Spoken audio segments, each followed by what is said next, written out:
कहा जाता है कि जो शेफ गाना नहीं गा सकता वो एक अच्छा सिंगर नहीं होता। ब्लू स्टार की दुनिया में रीइंकारनेट होकर मैं एक शेफ बन गया। सोचा था अपनी बाकी की जिंदगी सुकून से बिताऊंगा, लेकिन अपनी गर्लफ्रेंड के साथ कॉन्सर्ट देखते वक्त मुझे स्टेज पर बुला लिया गया। मजबूरी में मैंने एक नेशनल स्टाइल गाना हमयान गाया, जिसने पूरे इंटरनेट पर तहलका मचा दिया। ब्लू स्टार के एक स्टेडियम के अंदर तुम अपनी स्मॉल स्टार गर्लफ्रेंड के साथ क्वीन का कॉन्सर्ट देख रहे हो। आफंग, अगर अगले गेस्ट सिलेक्शन राउंड में तुम्हें चुन लिया गया तो कितना अच्छा होगा। तुम्हें 10,000 लोगों के सामने घबराते हुए देखकर मुझे पूरी जिंदगी हंसी आएगी। इतनी अच्छी किस्मत नहीं होगी मेरी। यहाँ 10,000 लोग हैं, इसके चांस तो लॉटरी जीतने जैसे हैं।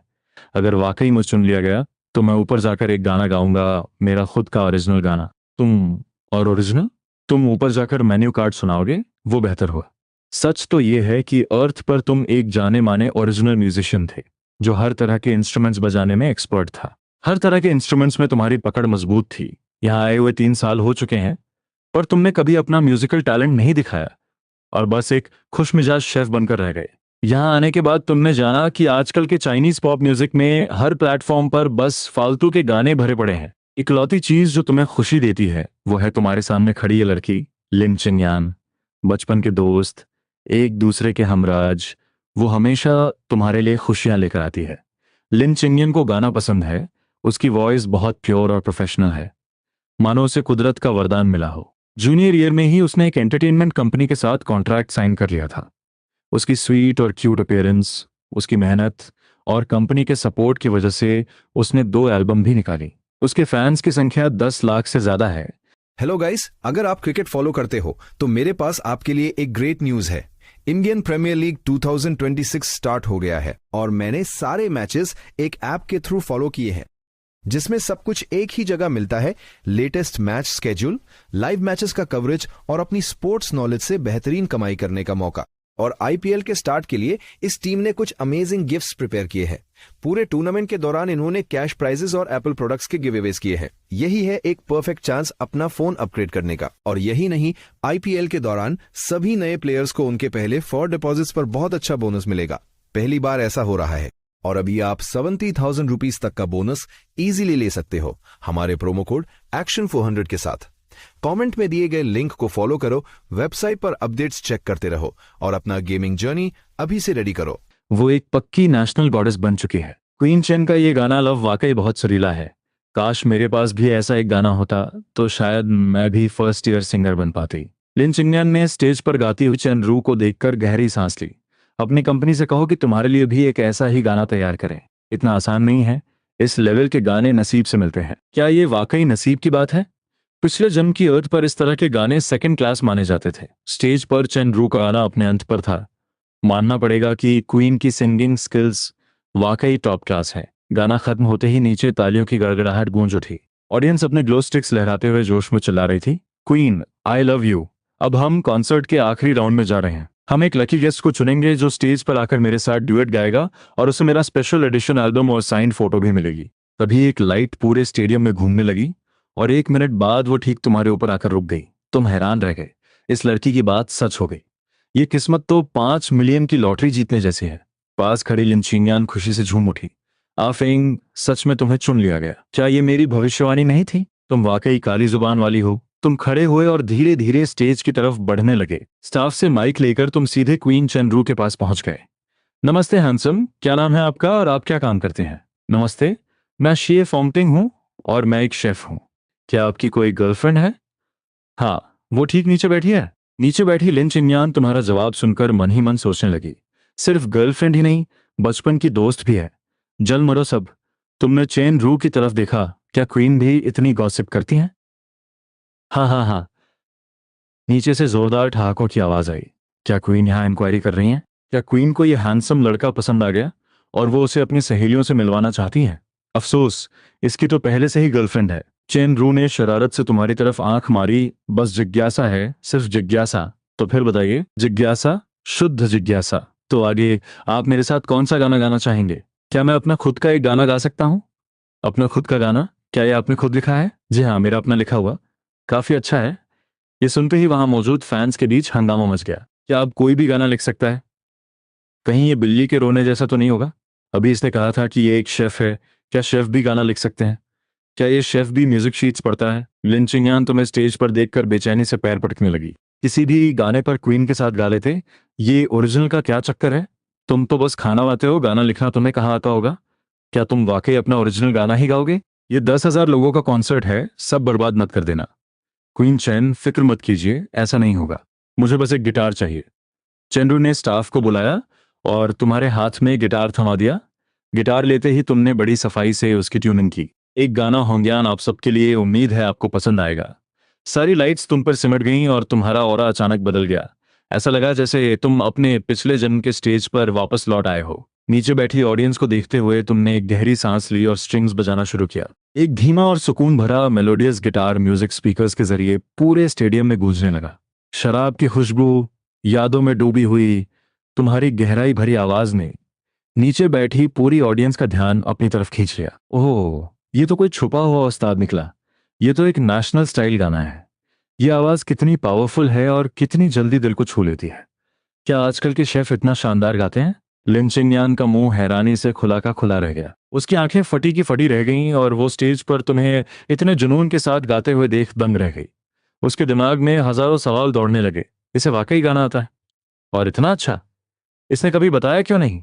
इसका स्टेज प्रेजेंस इतना स्टेबल कैसे है? इसने म्यूजिक सीखना कब शुरू किया? कॉन्सर्ट खत्म होने दो, इसकी तो मैं अच्छे से क्लास लूंगी। पिछले जन्म में एक सेकंड टियर सिंगर होने के नाते तुम हमेशा प्रोग्राम्स, वैरायटी शोज और अपनी इमेज बनाने की भागदौड़ में लगे रहते थे, मानो कोई मशीन हो। तुम्हारा इकलौता शौक फूड ब्लॉगर्स के वीडियोस देखकर खाना बनाना सीखना था। इस दुनिया में आने के बाद तुम्हें लगा कि भगवान अब भी तुम पर मेहरबान है। यहाँ तुम्हारे पास तुम्हें प्यार करने वाला परिवार है और बचपन की दोस्त लिन चिंगयान है। भले ही वो एक नेशनल गॉडेस है, लेकिन वो उन फालतू कहानियों की तरह नहीं है जहां कामयाबी के लिए बॉयफ्रेंड को छोड़ दिया जाता है। वो आज भी तुमसे उतना ही प्यार करती है और तुम पर डिपेंड रहती है। शेफ का ये पेशा भी तुम्हारे लिए एकदम सही है। आखिर पिछले जन्म में भी तुम एक फूड लवर ही थे। गाना खत्म हुआ और तुमने ऑडियंस की तरफ झुककर शुक्रिया अदा किया। Thank you everyone. जब तक नीचे से तालियों की जोरदार आवाज नहीं आई, चेन रू भी जैसे सुध बुध खो चुकी थी। वो उस अनोखी मेलोडी और उन गहरे शब्दों में खो गई थी। उसे यकीन था कि ये गाना पूरे इंटरनेट पर छा जाएगा और एक नया ट्रेंड शुरू करेगा। कुछ लोग स्टेज के लिए ही पैदा होते हैं, स्पॉटलाइट में आते ही उनकी चमक देखने लायक होती है। चैन रू को लगा कि तुम भी उन्हीं में से एक हो। सब लोग बताइए, क्या इस हैंडसम लड़के ने अच्छा गाया? बहुत शानदार, एक और गाना। फैंस ने जोश के साथ चैन रू को जवाब दिया। उनकी भूख अभी मिटी नहीं थी। चैन रू की नजरों में तुम्हारे लिए हैरानी और तारीफ साफ झलक रही थी। लिरिक्स और म्यूजिक दोनों टॉप क्लास थे। सिंगिंग स्किल भी कमाल थी और आज रात तुम्हारी परफॉर्मेंस में कोई कमी निकालना नामुमकिन था। क्वीन चेन, आपकी तारीफ के लिए शुक्रिया। बस आपका स्टेज खराब नहीं हुआ, यही काफी है। चेन रू के मन में अब तुम्हें लेकर गहरी जिज्ञासा पैदा हो गई थी। इतनी कम उम्र में कोई इतने गहरे जज्बात वाला गाना आखिर कैसे लिख सकता है? फैंस बहुत एक्साइटेड हैं। क्या एक और गाना हो जाए? तुमने अपना सिर हिलाकर मना कर दिया। रहने देते। क्वीन और सभी फैंस के प्यार के लिए बहुत शुक्रिया। ये मेरा स्टेज नहीं है। अगर मैं और गाऊंगा तो ये मेन होस्ट का ध्यान भटकाने जैसा होगा। और वैसे भी होंग्यान के नोट्स काफी हाई हैं। 3 साल बाद गाने की वजह से मैं थोड़ा थक गया हूँ। ठीक है, अगर तुम थक गए हो तो कोई बात नहीं। ये मेरी साइन स्पेशल एडिशन एल्बम और पोस्टर तुम्हारे लिए है, इसे संभाल कर रखना। चेंडू ने फिर से तुम्हारी तरफ शरारत भरी मुस्कान दी। शुक्रिया। उसकी बड़ी आंखें वाकई बहुत खूबसूरत थीं और उसकी ग्लो करती हुई स्किन किसी को भी दीवाना बना सकती थी। गिफ्ट लेकर और मन ही मन चेंडू की तारीफ करते हुए तुम स्टेज से नीचे उतर आए। ऑडियंस तुम्हें तारीफ भरी नजरों से देख रही थी। यहां तक कि कुछ लड़कियों ने तो तुम्हें फूलों के साथ अपने कॉन्टैक्ट नंबर वाली पर्चियां भी थमा दी। तुम फूल लेकर लिन चिंगयान के पास पहुंचे। क्यों? अपने भाई की सिंगिंग देखकर फिदा हुई या नहीं? तुमने वो फूल उसकी तरफ बढ़ाए। दूसरों के दिए हुए फूल मुझे नहीं चाहिए। अरे, ये तो बस तोहफे के तौर पे दे रहा हूँ, फेंकना बुरा लगेगा। तुम्हें तो बस वो अंदर की पर्चियां फेंकने में बुरा लग रहा होगा। तुमने गाना लिखना कब सीखा? अभी मैंने इंटरनेट पर चेक किया, ये होंग्यान गाना कहीं नहीं मिला। इतना अच्छा गाना लिख लिया और मुझसे छुपाया? क्योंकि तुम्हें गाना पसंद है, इसलिए खाली वक्त में मैं बस यूं ही कुछ लिखने की कोशिश करता रहता हूँ।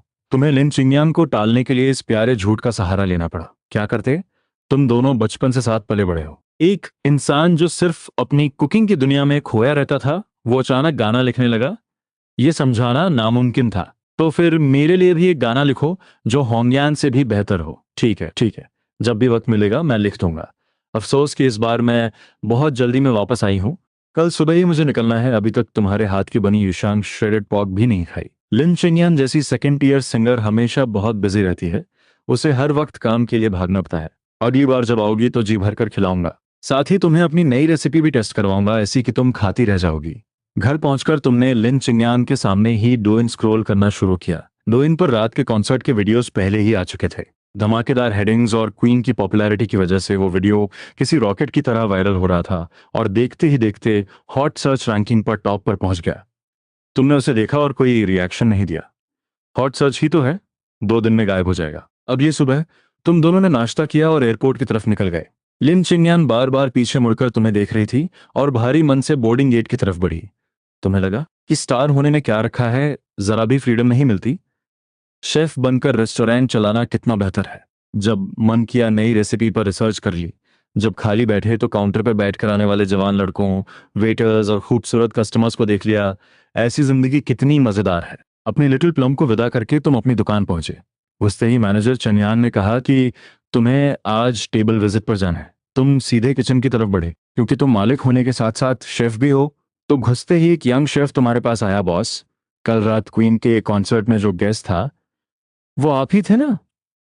वो होंगयान गाना क्या खूब था। अब तो डोइन और वीवो पर हर जगह आप ही छाए हुए हैं। आप तो रातों रात बिग स्टार बन गए हैं। पूरा इंटरनेट चिल्ला रहा है कि आप एक सिंगर के तौर पे डेब्यू करें। गाना लिखना मेरे लिए बाएं हाथ का खेल है, बस यूं ही लिख देता हूँ। और सिंगर बनकर क्या डेब्यू करना? अगर मैं डेब्यूट करूंगा तो सीधा आर्टिस्ट लेवल पर करूंगा। कुछ नौजवान लड़के तुम्हें फटी आंखों से देखने लगे। बॉस की फेंकी हुई बातें तो देखो, एकदम 666 लेवल की हैं। किचन में थोड़ा रौब झाड़ने के बाद तुम यान एयर के साथ टेबल विजिट के लिए निकल गए। तुम पहले प्राइवेट रूम में पहुंचे, जहां 3 खूबसूरत लड़कियां बैठी थीं। ऐसा लग रहा था जैसे वो लाइव स्ट्रीमिंग कर रही हैं। माफ कीजिएगा, आपका कुछ वक्त लेंगे। हम कस्टमर फीडबैक ले रहे हैं। हमारे जुइशियन लो के खाने की क्वालिटी, स्वाद और सर्विस के बारे में आपकी क्या राय है? उनमें से एक लड़की ने तुम्हें देखा और अचानक जोर से चिल्लाई, ये तो आप हैं। आप वही हैं जिन्होंने कल रात क्वीन चेन रू के कॉन्सर्ट में होंगयान गाया था, है ना? उस लड़की ने अपना हाथ तुम्हारी तरफ बढ़ाया और अपना इंट्रोडक्शन दिया। मेरा नाम हुआंग फे है, मैं एक इन्फ्लुएंसर हूं। तुमने हुआंग फे से हाथ मिलाया और फौरन इनकार में सिर हिला दिया। नहीं, आपको गलत फहमी हुई है। ऐसा कैसे हो सकता है? कल के कॉन्सर्ट में मैं पहली रो में थी। पक्का आप ही हैं? बाकी 2 लड़कियों ने भी तुम्हारी तरफ देखा। सच में ये आप ही हैं? अब इनकार मत कीजिए। अब तो पूरे इंटरनेट पर आपकी कल की हाई डेफिनेशन वीडियोस फैली हुई हैं। हुआंग फे आगे बढ़ी और तुम्हारा हाथ पकड़कर तुम्हें सीधे मोबाइल स्क्रीन के सामने ले आई। लाइव स्ट्रीम के दोस्तों, अंदाजा लगाइए ये कौन है? अरे भाई, ये तो कल रात वाला वही उस्ताद है ना? हुआंग फे तुम्हारी तरफ मुड़ी, हैंडसम। लाइव स्ट्रीम में हजारों लोग देख रहे हैं, जरा सबको हेलो तो कह दीजिए। मजबूर होकर तुम्हें कैमरे की तरफ हाथ हिलाना पड़ा। नमस्ते सबको, मेरा नाम शे फेंगटिंग है। मैं जुई शेन लू का शेफ और मालिक हूं। अरे सच में ये वही है जिसने क्वीन का शो लूट लिया था। होंगयान वाकई बहुत प्यारा गाना है। क्या आपने इसे म्यूजिक प्लेटफॉर्म पर अपलोड किया है? बॉस, एक गाना सुना दो। बॉस, लाइव स्ट्रीम में एक बार होंगयान गा दो। लाइव स्ट्रीम में बढ़ती हुई भीड़ को देखकर होंग फे ने उम्मीद भरी नजरों से तुम्हारी तरफ देखा। बॉस, एक गाना हो जाए। सबका इतना जोश देखकर तुम उनका दिल नहीं तोड़ना चाहते थे, तो तुमने मजबूरी में कहा, ठीक है, पर इस बार होंगयान नहीं गाऊंगा। मैंने एक और गाना लिखा है, वही सुनाता हूँ। जरा मुझे वो गिटार दे दीजिए। ये मेरा एक और ओरिजिनल गाना है, इसका नाम है आर टाइम। फिर से ओरिजिनल। बॉस, आप तो छा गए। तुमने गिटार के स्ट्रिंग्स छेड़े और एक जोश भरी, खुशमिजाज और सुरीली धुन गूंजने लगी। वो कभी हार नहीं मानेगा, हमारी यादों को रोशन करेगा। कमरे में मौजूद हर कोई तुम्हें एकटक देख रहा था। पता ही नहीं चला कि कब चैन यैम ने चुपके से कमरे का दरवाजा खोल दिया था। बाहर भी लोगों की भीड़ जमा हो गई थी, जो तुम्हें गाते हुए सुन रही थी। सब खामोश थे और गाने में डूबे हुए थे। हुआंग फे ने जब लाइव स्ट्रीम में लगातार बढ़ते हुए लोग और गिफ्ट्स की बौछार देखी, तो वो मन ही मन फूली ने समा रही थी। पैसा ही पैसा होगा, आने वाला है मोटा माल। तुम्हें गाते हुए सुनकर लोग दंग थे। रात की हवा चली, धूल को उड़ा ले गई। यहाँ जैसे कोई सुहावना पल रुक गया हो। बस एक ही दुनिया है, हमारे थके हुए जिस्मों को यहाँ सुकून मिलने दो। गाना खत्म होते ही हुआंग फे ने बड़ी बड़ी आंखों से तुम्हें देखा। भले ही ये गाना होंगयान जैसा नहीं था, लेकिन क्वालिटी के मामले में ये उससे कम भी नहीं था। तुम्हारी लिखने की काबिलियत वाकई जबरदस्त थी। तुमने गिटार वापस हुआंग फे को दिया और कैमरे की तरफ हाथ हिलाया। शुक्रिया सबका। वहां तालियों की गड़गड़ाहट गूंज उठी। लाइव स्ट्रीम के कमेंट्स रुकने का नाम नहीं ले रहे थे। बॉस, जल्दी से इसे रिकॉर्ड करके अपलोड करो। होंगयान भी चाहिए। क्या इस दुकान का नाम जुई श्यान लू है? मैं वहीं खाना खाने जाऊंगा। मुझे शेफ के हाथ का ही खाना है। शेफ के हाथ का खाना और गाना दोनों चाहिए। ये गाना वाकई दिल छू गया। मुझे मेरी खोई हुई जवानी याद आ गई। ओ, तुमने वहां मौजूद कस्टमर्स के सामने भी झुककर शुक्रिया अदा किया। एक और गाना। पूरी भीड़ चिल्लाने लगी। सब चाहते थे कि तुम एक और गाना सुनाओ। इस गाने का नाम आर टाइम है। मैं वक्त निकालकर रिकॉर्डिंग स्टूडियो जाऊंगा और इस गाने के साथ होमयान को भी रिकॉर्ड करके इंटरनेट पर डाल दूंगा। तब आप उसे सर्च करके डाउनलोड कर सकते हैं और जी भरकर सुन सकते हैं। आज के लिए बस इतना ही। आप सब यहाँ खाना खाने आए हैं, गाने के चक्कर में खाने में देरी मत कीजिए। आखिर बेहतरीन खाना और प्यार, इन दोनों से कभी समझौता नहीं करना चाहिए। तो आप सब अपनी सीट्स पर वापस जाइए और खाना खाइए। खाना ठंडा हो गया तो मज़ा नहीं आएगा। आप सब चलिए। इतने हंगामे के बाद तुम अब खाना तो बना ही सकते थे। अब तुम्हें एक रिकॉर्डिंग स्टूडियो ढूंढना होगा ताकि गाने रिकॉर्ड कर सको। ये सोचकर ही तुम्हें थकान महसूस होने लगी। वैसे तुम एक स्टूडियो के मालिक को जानते थे जिसका नाम दुआन बिंग था, एक अमीर बाप का मोटा बेटा जिसमें टैलेंट तो नहीं था पर म्यूजिक का भूत सवार था। तुम सीधे गाड़ी लेकर उसकी दुकान पहुंचे। दुआन बॉस, बड़े दिनों बाद मिले। ओह शे, वाकई बड़े दिनों बाद। आज यहाँ कैसे आना हुआ? यहाँ और किस लिए आऊंगा? मुझे 2 गाने रिकॉर्ड करने हैं। तुम रिकॉर्ड करोगे? तुम्हें गाना आता है? दुआन ने फटी आंखों से तुम्हें देखा। उसके चेहरे के एक्सप्रेशन देखने लायक थे। अरे तुम तो बेइज्जती कर रहे हो। क्या मैं सिंगर नहीं हो सकता? क्या तुम सीरियस हो? और क्या तुम्हें क्या लगा मैं इतनी दूर तुमसे मजाक करने आया हूं? ठीक है। वैसे भी ठीक है। वैसे भी आज मैं फ्री हूं। मैं तुम्हें अंदर ले चलता हूं। रिकॉर्डिंग स्टूडियो में घुसते ही तुम सीधे रिकॉर्डिंग शुरू कर देते हो। तुम्हारा ऑरा बहुत पॉजिटिव था और दोनों गाने तुमने सिंगल टेक में ओके कर दिए। इसके बाद अरेंजमेंट और इंस्ट्रूमेंटल रिकॉर्डिंग भी लगभग एक ही बार में फाइनल हो गई। पोस्ट प्रोडक्शन का काम तुमने खुद अपने हाथों से संभाला। दुआन के लिए नज़ारा एकदम स्मूथ और हैरान कर देने वाला था। उसे समझ नहीं आ रहा था कि ये बंदा तो एक शेफ है, फिर ये म्यूजिक के सारे दांव पेंच किसी प्रोफेशनल से भी ज्यादा बारीकी से कैसे जानता है। 2 गाने खत्म करने के बाद जब देखा कि अभी काफी वक्त बचा है तो तुमने एक और गाना रिकॉर्ड कर लिया। दुआन बिंग तुम्हें ऐसे देख रहा था जैसे तुम कोई अजूबा मॉन्स्टर हो। ये तुमने कैसे किया? तुमने ये सब मुमकिन कैसे किया? क्या मुमकिन कैसे किया? तुमने मासूमियत से उसकी तरफ देखा। तुम एक शेफ हो ना, फिर इन चीजों में तुम्हारी पकड़ इतनी जबरदस्त कैसे है? मैंने खुद से सीखा है। Self taught. खुद सीखकर कोई ऐसा कैसे बन सकता है? भाई मान गए, शायद कुदरती टैलेंट है। खाक टैलेंट। ये जो तुमने आज किया है इसे तो सीधा जीनियस कहा जाएगा। अरे भाई बस अपना रेस्टोरेंट चलाता हूँ और खाली वक्त में गाने लिखकर रिकॉर्ड कर लेता हूँ। इन्हें इंटरनेट पर डाल दूंगा। एक इंडिपेंडेंट म्यूजिशियन बनकर रहना भी काफी अच्छा है। क्या तुम वाकई डेब्यू करने के बारे में नहीं सोच रहे? मैं कुछ प्रोफेशनल मैनेजर्स को जानता हूँ, वो तुम्हारी डील करवा सकते हैं। जो टैलेंट तुमने आज दिखाया है उसके सामने आजकल के चाइनीज म्यूजिक इंडस्ट्री के ये अतरंगी नमूने कहीं नहीं टिकते। तुम बहुत जल्द सुपरस्टार हेवनली किंग की गद्दी पर बैठ जाओगे। ठीक है, मैं सोचूंगा। आखिर एंटरटेनमेंट इंडस्ट्री में टिकना इतना आसान भी नहीं है। रिकॉर्डिंग खत्म करके जब तुम घर पहुंचे तो रात के 10 बज रहे थे। नेटईज क्लाउड पर अकाउंट रजिस्टर करने के बाद तुमने सीधे गाने अपलोड किए और फिर एक वीबो पोस्ट डाला। गाने रिकॉर्ड हो चुके हैं और नेट ईज पर डाल दिए हैं।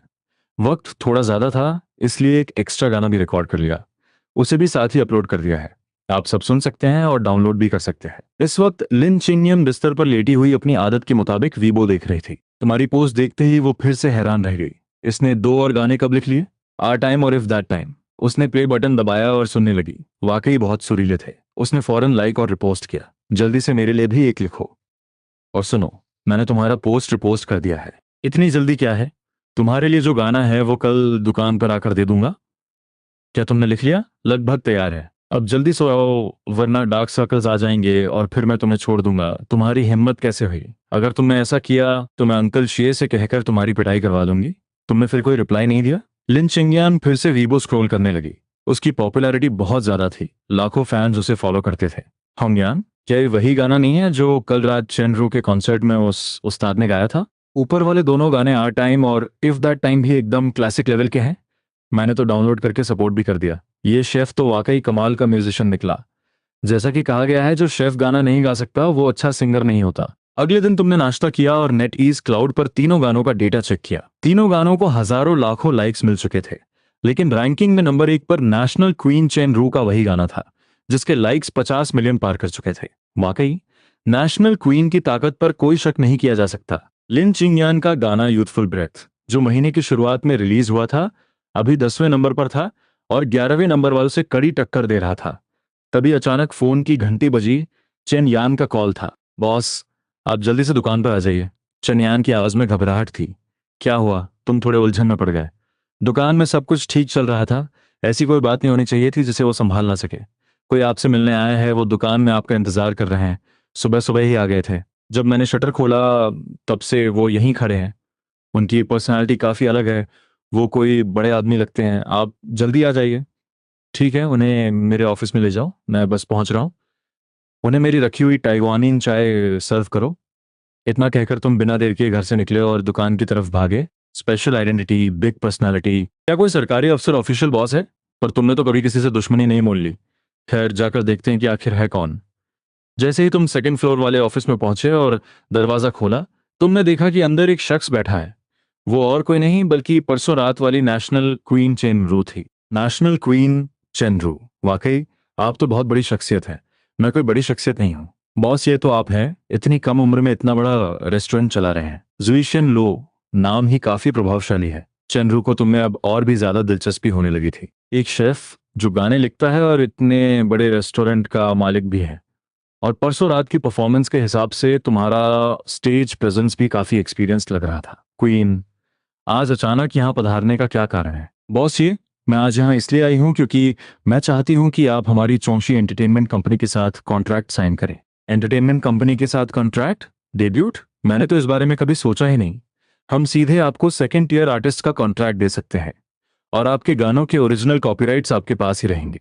कंपनी बस उन्हें डिस्ट्रीब्यूट और प्रमोट करने में आपकी मदद करेगी। क्या चौंशी एंटरटेनमेंट बिनफेंग एंटरटेनमेंट से बेहतर है? मुझे पता है कि लिन चिंगयान बिनफेंग के साथ है। बिनफेंग और च्वांगशी की कोई तुलना ही नहीं है। हमारी च्वांगशी एंटरटेनमेंट चीन की टॉप 3 कंपनीज में से एक है। चेन रू मेज के पास आई और अपनी नजदीकी बढ़ाते हुए तुम्हारी तरफ आंख मारी। तुम थोड़ा पीछे हट गए। लेकिन मेरा वाकई डिबूट करने का कोई इरादा नहीं है। एंटरटेनमेंट इंडस्ट्री की ये भागदौड़ बहुत उलझन भरी है। वहां कोई फ्रीडम नहीं हिलती। और वैसे भी सेकेंड टियर कॉन्ट्रैक्ट मेरी वैल्यू के हिसाब से कम है। ओह, तो बॉस है खुद को इतना ऊंचा समझते हैं? मतलब फर्स्ट ईयर कॉन्ट्रैक्ट भी कम पड़ेगा? तुमने चंद्रू की बातों पर ध्यान नहीं दिया बल्कि पास से कागज कलम उठाकर कुछ लिखने लगे। चंद्रू जिज्ञासा के साथ तुम्हारे पीछे आई और जैसे ही उसने कागज पर लिखा हुआ देखा, उसके होश उड़ गए। महज कुछ ही मिनटों में तुमने कलम रख दी और वो ड्राफ्ट उसकी तरफ बढ़ा दिया। चंद्रू ने उसे हाथ में लेकर पढ़ा, ताहोनो, क्या ये वाकई तुमने सिर्फ कुछ मिनटों में लिखा है? हाँ, आप तो सामने खड़ी थी। चंद्रू उन लिरिक्स और म्यूजिकल स्कोर को एकटक देख रही थी और धीरे धीरे एक धुन गुनगुनाने दी। चंद्रू जैसे एक्सपर्ट के हिसाब से ये गाना यकीनन सुपरहिट होने वाला था। उसने गहरी सांस ली और पक्के इरादे के साथ तुम्हारी तरफ देखा। हम चौंगशी एंटरटेनमेंट आपका कॉन्ट्रैक्ट सीधा फर्स्ट ईयर लेवल पर कर सकते हैं। साइनिंग अमाउंट 3 मिलियन होगा और गानों की कमाई का 3070 प्रॉफिट शेयरिंग हुआ। प्रॉफिट में 30% हिस्सा आपका होगा। ये सुनकर तुम्हें थोड़ी हैरानी हुई। रुकिए क्वीन शन, माना कि ये गाना काफी अच्छा है, पर क्या आप वाकई फर्स्ट ईयर कॉन्ट्रैक्ट का फैसला अकेले ले सकती हैं? क्या ये चौंगशी एंटरटेनमेंट आपके घर की है? इसमें कोई शक नहीं था कि चेनरू 30 साल से कम उम्र में क्वीन कैसे बन गई। उसके पीछे का कैपिटल सपोर्ट और फैमिली बैकग्राउंड वाकई बहुत मजबूत था। तुमने उसे देखते हुए कहा, नहीं सोचा था कि क्वीन इतनी हिम्मती होंगी कि सीधे फर्स्ट ईयर का ऑफर दे देंगी। पर मेरा अब भी एंटरटेनमेंट इंडस्ट्री में आने का कोई इरादा नहीं है, चाहे ये कितना ही बड़ा मौका क्यों ना हो। पिछले जन्म में तुमने इस इंडस्ट्री की सारी गंदगी और पागलपन देखा था, इसलिए तुम्हें इस दुनिया से कुदरती तौर पर चिढ़ थी। अभी तुम बस अपने जुई शेन लू को अच्छे से चलाना चाहते थे। तारीफ के लिए शुक्रिया, पर मुझे इस दुनिया में कदम नहीं रखना। क्या आप एक बार और नहीं सोचेंगे? बॉस एक्स से आप बहुत प्रतिभाशाली हैं। अगर हमारी कंपनी आपको ग्रूम करे तो आप बहुत जल्द अपनी पहचान बना लेंगे। आपकी पहचान पूरी दुनिया में होगी। क्वीन चेन, मैं आपकी बात समझता हूँ, पर यह चकाचौंध और शोर शराबा वो चीज नहीं है जिसकी मुझे तलाश है। चंदू थोड़ी हैरान रह गई। उसने नहीं सोचा था कि तुम इतने पक्के इरादे से इनकार कर दोगे। एंटरटेनमेंट की दुनिया में लोग घुसने के लिए अपनी एड़ी चोटी का जोर लगा देते हैं, पर तुम थे कि तुम्हें सब में कोई इंटरेस्ट ही नहीं था। बॉस है कि आप वाकई, मेरे दरवाजे आपके लिए हमेशा खुले हैं। तुम मुस्कुराए और शुक्रिया कहते हुए सिर हिलाया। तो बॉस, ये ताओहा नू गाना मुझे गाने के लिए मिल सकता है? इस गाने की धुन और शब्द आपकी वॉइस रेंज के लिए एकदम परफेक्ट है। मैंने आपके सामने ही लिखा है, तो जाहिर है यह आप ही के लिए है। पर गाने के कॉपीराइट्स मैं नहीं बेचूंगा। बाकी प्रॉफिट शेयरिंग आप देख लीजिएगा। 3070 का रेशियो रहेगा। आप मुझे अपना अकाउंट नंबर दीजिए। गाना रिलीज होने के बाद की कमाई आपके बताए हुए अकाउंट में डाल दी जाएगी। तुमने उसे जुईशेन लू का अकाउंट नंबर दिया और कहा, उस कमाई का 20% हिस्सा जुईशेन लू के नाम से चैरिटी में दान कर दीजिएगा। कमाई का 20%? क्या आपको अंदाजा है कि ये कितनी बड़ी रकम होगी? आप बस यूं ही दान कर रहे हैं? मुझे नहीं पता। जो पैसा मैंने अपनी आंखों से नहीं देखा, उसका क्या मोह। वैसे भी मैं हमेशा से चैरिटी करता आया हूँ। तुम्हें लगता था कि ये रीइंकार्नेशन खुदा का एक वरदान है, जिसने तुम्हें अपनी जान से प्यारी लिन चिंगयान से मिलाया। शायद ये दान बस मन की शांति के लिए था। नहीं सोचा था कि बॉस शे की सोच इतनी ऊंची होगी। मैं वाकई आपकी कायल हो गई हूँ। थोड़ी और औपचारिक बातों के बाद चेन रू वहां से चली गई। जाने से पहले उसने फिर से कहा कि अगर कभी भी इस इंडस्ट्री में आने का मन करे तो उसे कॉल जरूर करना। उसे विदा करने के बाद तुम वापस अपनी मेज पर आए और लिन चिंगयान के लिए गाना लिखने लगे। उसकी वॉइस रेंज बहुत अच्छी थी। वो पिछले जन्म की कई बड़ी क्वींस के गाने गा सकती थी। तुमने कागज कलम उठाई और लिखना शुरू कर दिया। गाना पूरा होते ही तुमने उसकी फोटो खींचकर लिन चिंगयान को भेज दी। इसके बाद तुमने क्लासिकल पोएट्री एसोसिएशन का ऑफिशियल रीबो पेज चेक किया। परसों रात तुमने लिन चिंगयान से शर्त लगाकर Yong Liu hymn to the willow poem upload की थी। उसके बाद से तुमने उस पर ध्यान नहीं दिया था। तुमने देखा कि उस पोएम को 9,000 से ज्यादा वोट्स मिल चुके थे और वो नंबर 1 पर थी, जबकि सेकंड नंबर वाली पोएम नुआन यांग के सिर्फ 6,000 वोट्स थे। कमेंट्स में हर तरफ तुम्हारी तारीफ हो रही थी। साथ ही तुमने ये भी देखा कि किसी ने तुम्हारे जुइशियन लो में गाते हुए वीडियो को वहां पोस्ट कर दिया था और तुम्हें टैग किया था। ये तो वही शेफ है। इसके 3 गाने पहले ही नेटीज पर तहलका मचा रहे हैं और अब ये पोएट्री की दुनिया में भी सबको पीछे छोड़ रहा है। क्या एक अच्छा म्यूजिशियन बनने के लिए शेफ को अच्छी कविताएं लिखना भी जरूरी है? तभी नेशनल ब्यूटी लिन चिंगयान का वीडियो कॉल आया। स्क्रीन पर उसका खूबसूरत चेहरा चमक रहा था। फेंग, मुझे ये गाना यू एडिंग द प्रॉमिस बहुत पसंद आया। Thank you so much. उसकी आवाज में एक अजीब सी नरमी और सुकून था। क्या तुम इतनी भावुक हो गई हो कि रोना ली हो? बदमाश आफिन, तुम ही रोगे। बस मुझे परेशान करना जानते हो। मैं अंकल शीर को बताऊंगी कि वो तुम्हारी पिटाई करें। अभी तक अंकल ही कह रही हो। बहुत जल्द हम दोनों का नाम एक ही राशन कार्ड पर होगा। अब तो पुकार बदल लो। लिन चिंगयान का चेहरा शर्म से लाल हो गया। अभी तक तुमने मुझे शगुन का लिफाफा होंगबो तो दिया नहीं। तुम्हारी वीडियो चैट दोपहर तक चलती रही। तुमने सोचा था कि उसे चेन रू वाले ऑफर के बारे में बताओगे, पर क्योंकि तुम्हें खुद उसमें कोई इंटरेस्ट नहीं था तो तुमने बात नहीं छेड़ी। शाम को तुम्हें क्लासिकल पोएट्री एसोसिएशन से कॉल आया, जिसमें तुम्हें क्योटो में होने वाली सालाना पोएट्री मीट शी सी हुई में शामिल होने का न्योता दिया गया। उस दिन तुम तय वक्त पर वहां पहुंच गए। जैसे ही तुमने हॉल में कदम रखा, तुम्हें किसी ने आवाज दी। हालांकि इस एसोसिएशन में तुम्हें कोई नहीं जानता था, फिर भी आवाज जानी पहचानी थी। तुमने मुड़कर देखा। क्वीन चेन, आप यहाँ क्या कर रही हैं? क्या आप भी इस सम्मेलन में हिस्सा ले रही हैं? हाँ, पर मैं इस एसोसिएशन की मेंबर नहीं हूँ और ना ही मुझे कविताएं लिखनी आती हैं। मैं तो यहाँ सिर्फ तुम्हारा इंतजार कर रही थी। मेरा इंतजार? हाँ, मुझे पता था कि योंग लियू के लेखक तुम ही हो और तुम ही इस कंपटीशन के विनर भी हो। पर क्या वो लोग भी यहाँ आ सकते हैं जो एसोसिएशन के मेंबर नहीं हैं? मेरी माँ इस एसोसिएशन की मेंबर है, इसलिए मैं हर साल यहाँ आती हूँ। इतना कहकर चेन रू तुम्हें पकड़कर सीधे स्टेज की तरफ ले गई। जी दादाजी, यह है शी फेंगटिंग, योंग लियू का असली लेखक। बॉसे, ये पोएट्री एसोसिएशन के प्रेसिडेंट हैं जी चोंगरोंग। नमस्ते। तुमने बड़ी विनम्रता के साथ उनका अभिवादन किया। उन्होंने तुम्हें ऊपर से नीचे तक देखा। इतनी कम उम्र में योंग लियू जैसा मास्टरपीस लिख लेना वाकई आज की पीढ़ी कमाल की है। आपकी तारीफ के लिए शुक्रिया, पर असल क्रेडिट तो ही जिजांग पिछले जन्म के कवि को जाता है। यह तुमने सिर्फ मन में कहा। इसके बाद चंद्रू तुम्हें एक अधेड़ उम्र की महिला के पास ले गई। देखो तुम कैसे हरकतें कर रही हो, चुपचाप बैठो। पास खड़ी उस महिला ने चंद्रू को थोड़ा डांटा और फिर तुम्हारी तरफ देखकर सिर हिलाया। तुम्हारी कविता बहुत अच्छी है। ये मेरी माँ है, जाओ चीन पोएट्री एसोसिएशन की वाइस प्रेसिडेंट। तो चंद्रू की माँ वाइस प्रेसिडेंट है, तभी वो हर साल यहाँ आती है। तुम फौरन खड़े हुए और बड़ी शालीनता से उन्हें नमस्ते किया। उन्होंने बस सिर हिलाया और कुछ नहीं कहा। फिर एक औपचारिक अवार्ड सेरेमनी के बाद सम्मेलन का आखिरी दौर शुरू हुआ। जीगुफे हुआलिंग तरह का काव्य खेल। तुम्हारी किस्मत फिर से चमक गई और तुम्हें चुन लिया गया। स्क्रीन पर जो कीवर्ड आया वो था फ्रंटियर पोएट्री, सीमा पर आधारित कविता। तुमने कुछ देर सोचा, बॉर्डर वाली कविताएं तो बहुत थीं, पर इस माहौल के लिए सोचते सोचते तुम्हें बस एक ही ख्याल आया, पोजेंस। शराब के नशे में दिए की रोशनी में तलवार देखना, सपनों में युद्ध के नगारों की आवाज सुनना, 800 मील तक फैली फौज का जज्बा, रेगिस्तान की धूल और वो मर मिटने की पुकार। जैसे ही तुमने ये पंक्तियां पूरी की, पूरे हॉल में सन्नाटा छा गया। सब तुम्हें फटी आंखों से देख रहे थे। चंद्रू का मुंह फिर से खुला का खुला रह गया। तुमने बिना सिर उठाए अगली पंक्तियां पढ़ी। घोड़े की रफ्तार बिजली जैसी तेज कमान से निकला तीर दुश्मन का काल, राजा के स्वाभिमान के लिए दुनिया फतह करना, जीते जी और मरने के बाद भी नाम कमाना। अफसोस कि अब बस ये सफेद बाल रह गए हैं। जब तुमने कविता खत्म की तो हर कोई दंग था। प्रेसिडेंट जी चांगरोंग सबसे पहले होश में आए और उन्होंने तुम्हारा हाथ थाम लिया। पुरानी किताबों और महाकाव्यों में ऐसी कोई कविता अब तक दर्ज नहीं है। क्या ये तुमने अभी इसी वक्त लिखी है? आप ऐसा कह सकते हैं। पहले से कुछ ख्याल थे, आज बस उन्हें पूरा कर दिया। नहीं सोचा था कि बॉस ये इतने प्रतिभाशाली होंगे। अरे नहीं प्रेसिडेंट, आप मुझे बस शौश ये बुला सकते हैं। आखिर तुम चेनरू के दोस्त थे और ये उसकी माँ थी। इतिहास में अब तक ये सबसे जोशीली और शानदार फ्रंटियर पोएम है। इसे तो स्कूल की किताबों टेक्स्ट बुक्स में शामिल किया जाना चाहिए। तुम मन ही मन बोले, अरे भाई इतना भी मत बढ़ाओ, ये तो बस खेल खेल में हो गया। पोएट्री कॉन्फ्रेंस तुम्हारी उस पोजेंजी कविता की गूंज के साथ खत्म हुई। तुम वहां से सीधे शांघाई मोडू जाकर लिन चिंगयान से मिलना चाहते थे, पर जी चांगरोंग ने तुम्हें दोपहर के खाने के लिए रोक लिया। जैसे ही तुम प्राइवेट रूम में पहुंचे, प्रेसिडेंट के पास बैठा एक हैंडसम लड़का उठा और बड़े जोश के साथ चेन रू की तरफ बढ़ा। जी चांगरोंग के पोते जी बोडा की नजरों में तुम्हारे लिए एक अजीब सी दुश्मनी थी।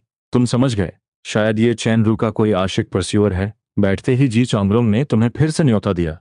तुम्हारी ये बेहतरीन रचना स्कूल की किताबों में शामिल होने लायक है। क्या तुमने हमारे पोएट्री एसोसिएशन में शामिल होने के बारे में सोचा है? एसोसिएशन ज्वाइन करने का तुमने वाकई कभी नहीं सोचा था? जी दादी, शायद मैं इसमें शामिल नहीं हो पाऊंगा। जी शेन लू में काफी काम रहता है।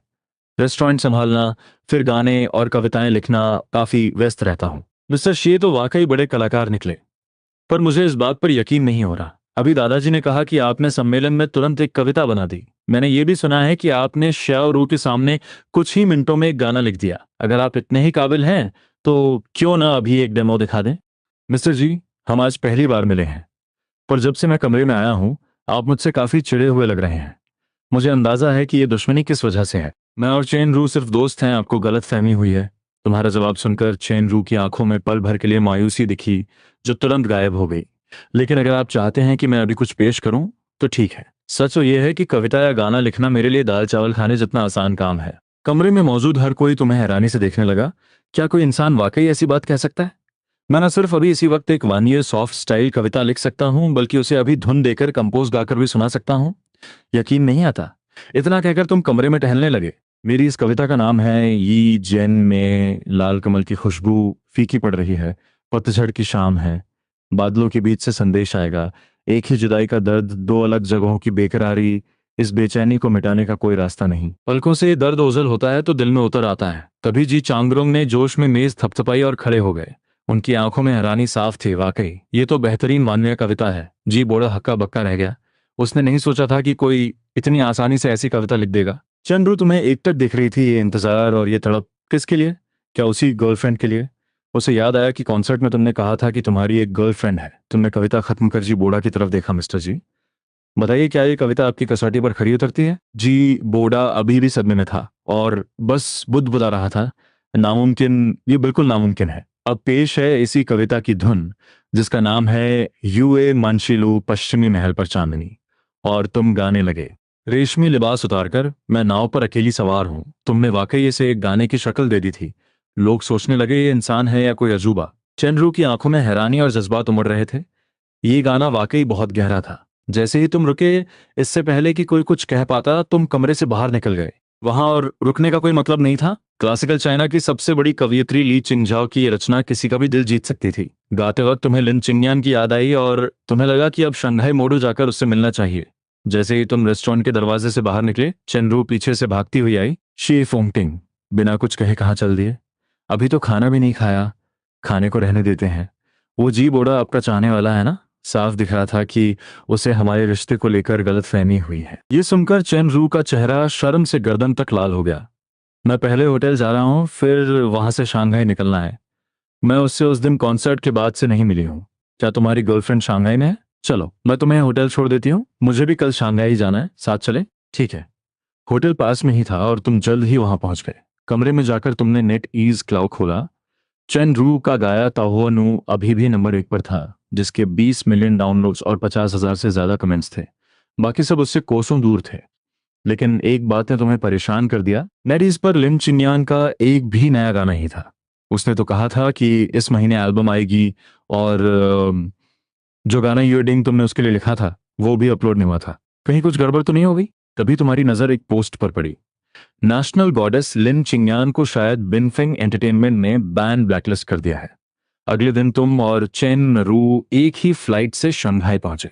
एयरपोर्ट से बाहर निकलते ही तुम दोनों अलग हुए और तुम सीधे उस अपार्टमेंट की तरफ भागे जो तुमने लिन चिंगयान के लिए किराए पर लिया था। दरवाजा खोलकर अंदर जाते ही देखा कि वो बालकनी में बैठी गिटार बजा रही है। ओह, तो हमारी नेशनल ब्यूटी यहाँ गिटार बजा रही है। तुम्हें देखकर वो खुशी से पागल हो गई। हाँ फंग, तुम यहाँ कैसे? क्योटो में कुछ काम था, खत्म करके सीधे तुमसे मिलने आ गया। मैंने वीवो पर देखा, पोइट्री एसोसिएशन वाले वीडियो में तुम बहुत हैंडसम लग रहे थे। हाँ, वो तो मैं हूं ही। तुमने प्यार से उसे गले लगाया। वैसे तुम्हारी एल्बम का क्या हुआ? ये सुनते ही उसका चेहरा उतर गया और वो सोफे पर उदास होकर बैठ गई। उसकी आंखों में मायूसी देख तुम समझ गए उसे वाकई ब्लैकलिस्ट कर दिया गया है। अगर बात नहीं बन रही तो चलो वापस चलते हैं और जुई शान संभालते हैं। पर मुझे गाना पसंद है। उसने मासूमियत से तुम्हारी तरफ देखा। आखिर हुआ क्या? अचानक तुम्हें बैन क्यों कर दिया? और तुम्हारी मैनेजर कहाँ है? उसका नाम मत लो। वो धोखेबाज बुढ़िया जांग वान की चापलूसी करने के लिए मुझे पार्टी में कंपनी देने के लिए भेज रही थी। शराब पिलाने के लिए? ये तो हद हो गई। और ये जांग वान कौन है? जांग वान मेरे साथ ही बिनफिंग में आई थी। उसका टैलेंट और नाम कभी मुझसे बेहतर नहीं रहा, इसलिए वो हमेशा मेरी पीठ पीछे चालें चलती है।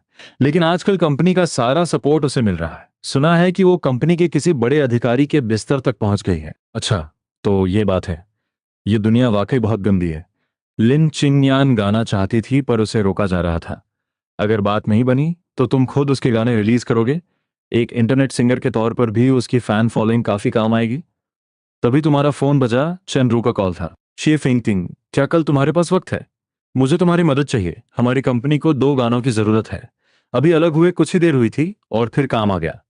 मैंने कहा, क्वीन चैन, स्वांगशी जैसी टॉप लेवल कंपनी मुझसे गाने मांग रही है। मजाक तो नहीं कर रही हो? मैं मजाक नहीं कर रही, बहुत इमरजेंसी है। हुआयान को 2 प्रमोशनल सॉन्ग्स चाहिए।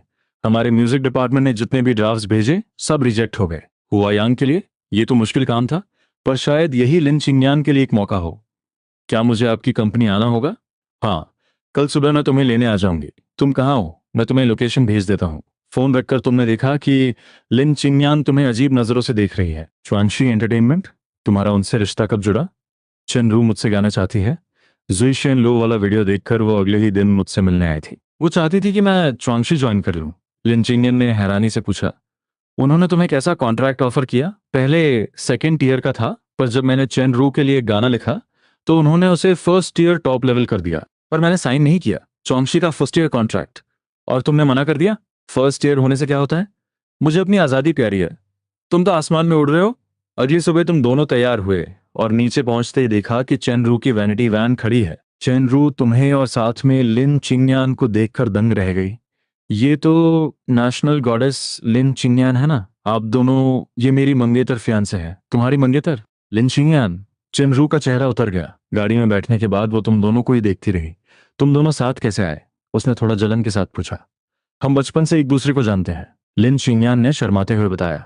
बचपन के दोस्त? लिन चिंगयान जैसी लड़की तुम्हारी मंगेतर है, तुम्हारी तो लॉटरी निकल गई। बातें करते हुए तुमने चेनरू की आंखों में थोड़ी उदासी देखी। तुम खामोश रहे, तुम्हें उसके जज्बात पता थे, पर तुम अपनी मंजिल चुन चुके थे। 1 घंटे बाद तुम च्वांगशी एंटरटेनमेंट पहुंचे। चेनरू तुम्हें सीधे अपने पिता चेनवू से मिलाने ले गई और सबका परिचय कराया। चेनवू ने सीधे मुद्दे की बात की। वक्त कम है और काम बहुत जरूरी। उन्होंने दराज से कुछ डॉक्यूमेंट्स निकाले। हुआ गु गुई बाओ और शाओ नियन हुआ गु चियांग, ये 2 बड़े प्रोग्राम्स हैं। एक हमारी संस्कृति ट्रेडिशनल पोएट्री को बढ़ावा देने के लिए है और दूसरा युवाओं को प्रेरित करने वाला रियलिटी शो है। चेनरू तुम्हें घबराहट में देख रही थी क्योंकि कंपनी के कई बड़े कंपोजर्स के गाने रिजेक्ट हो चुके थे। तुमने डॉक्यूमेंट्स देखे और पूछा, कागज और कलम मिलेगी?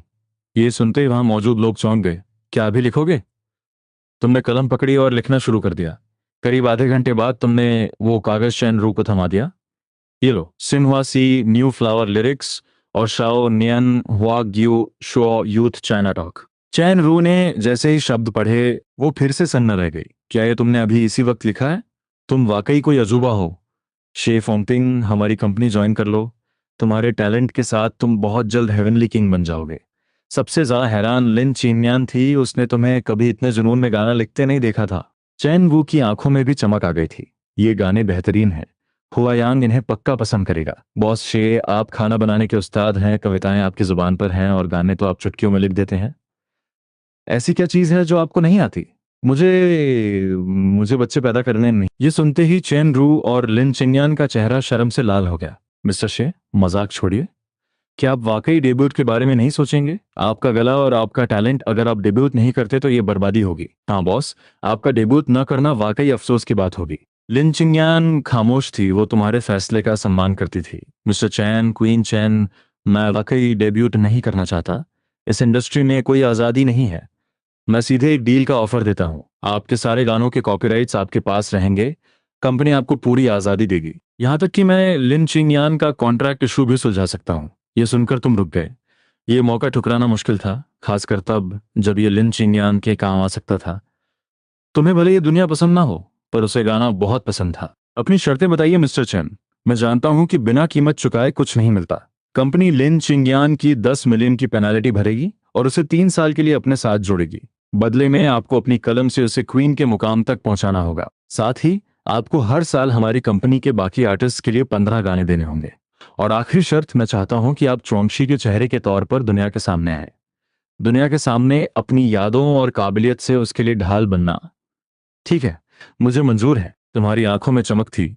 अगर करना ही है तो सबसे बेहतर करेंगे। अब ये दुनिया एक अलग ही धमाके के लिए तैयार हो जाए। डील साइन करने के बाद तुम सीधे चुआंशी की लॉयर टीम लेकर बिनफेंग एंटरटेनमेंट पहुंचे। तुम बिना दरवाजा खटखटाए सीधे जनरल मैनेजर के ऑफिस में घुस गए। ये साफ तौर पर जंग का ऐलान था। अंदर काफी भीड़ थी, जिसमें लिन चिंगयान की मैनेजर यांग यू भी थी। तुम्हें देखते ही वो चिल्लाई, चिंगयान, तुम यहाँ क्या कर रही हो? आज ये लॉयर्स यहाँ चिंगयान के कॉन्ट्रैक्ट के लिए आए हैं। तभी एक नखरीली आवाज आई, लॉयर टीम? जहां तक मुझे पता है तुम तो बस एक बावर्ची शेफ हो ना। भले ही दुकान चलाते हो, पर हो तो रसोइये ही। तुमने मुड़कर देखा, एक घमंडी सी दिखने वाली औरत खड़ी थी।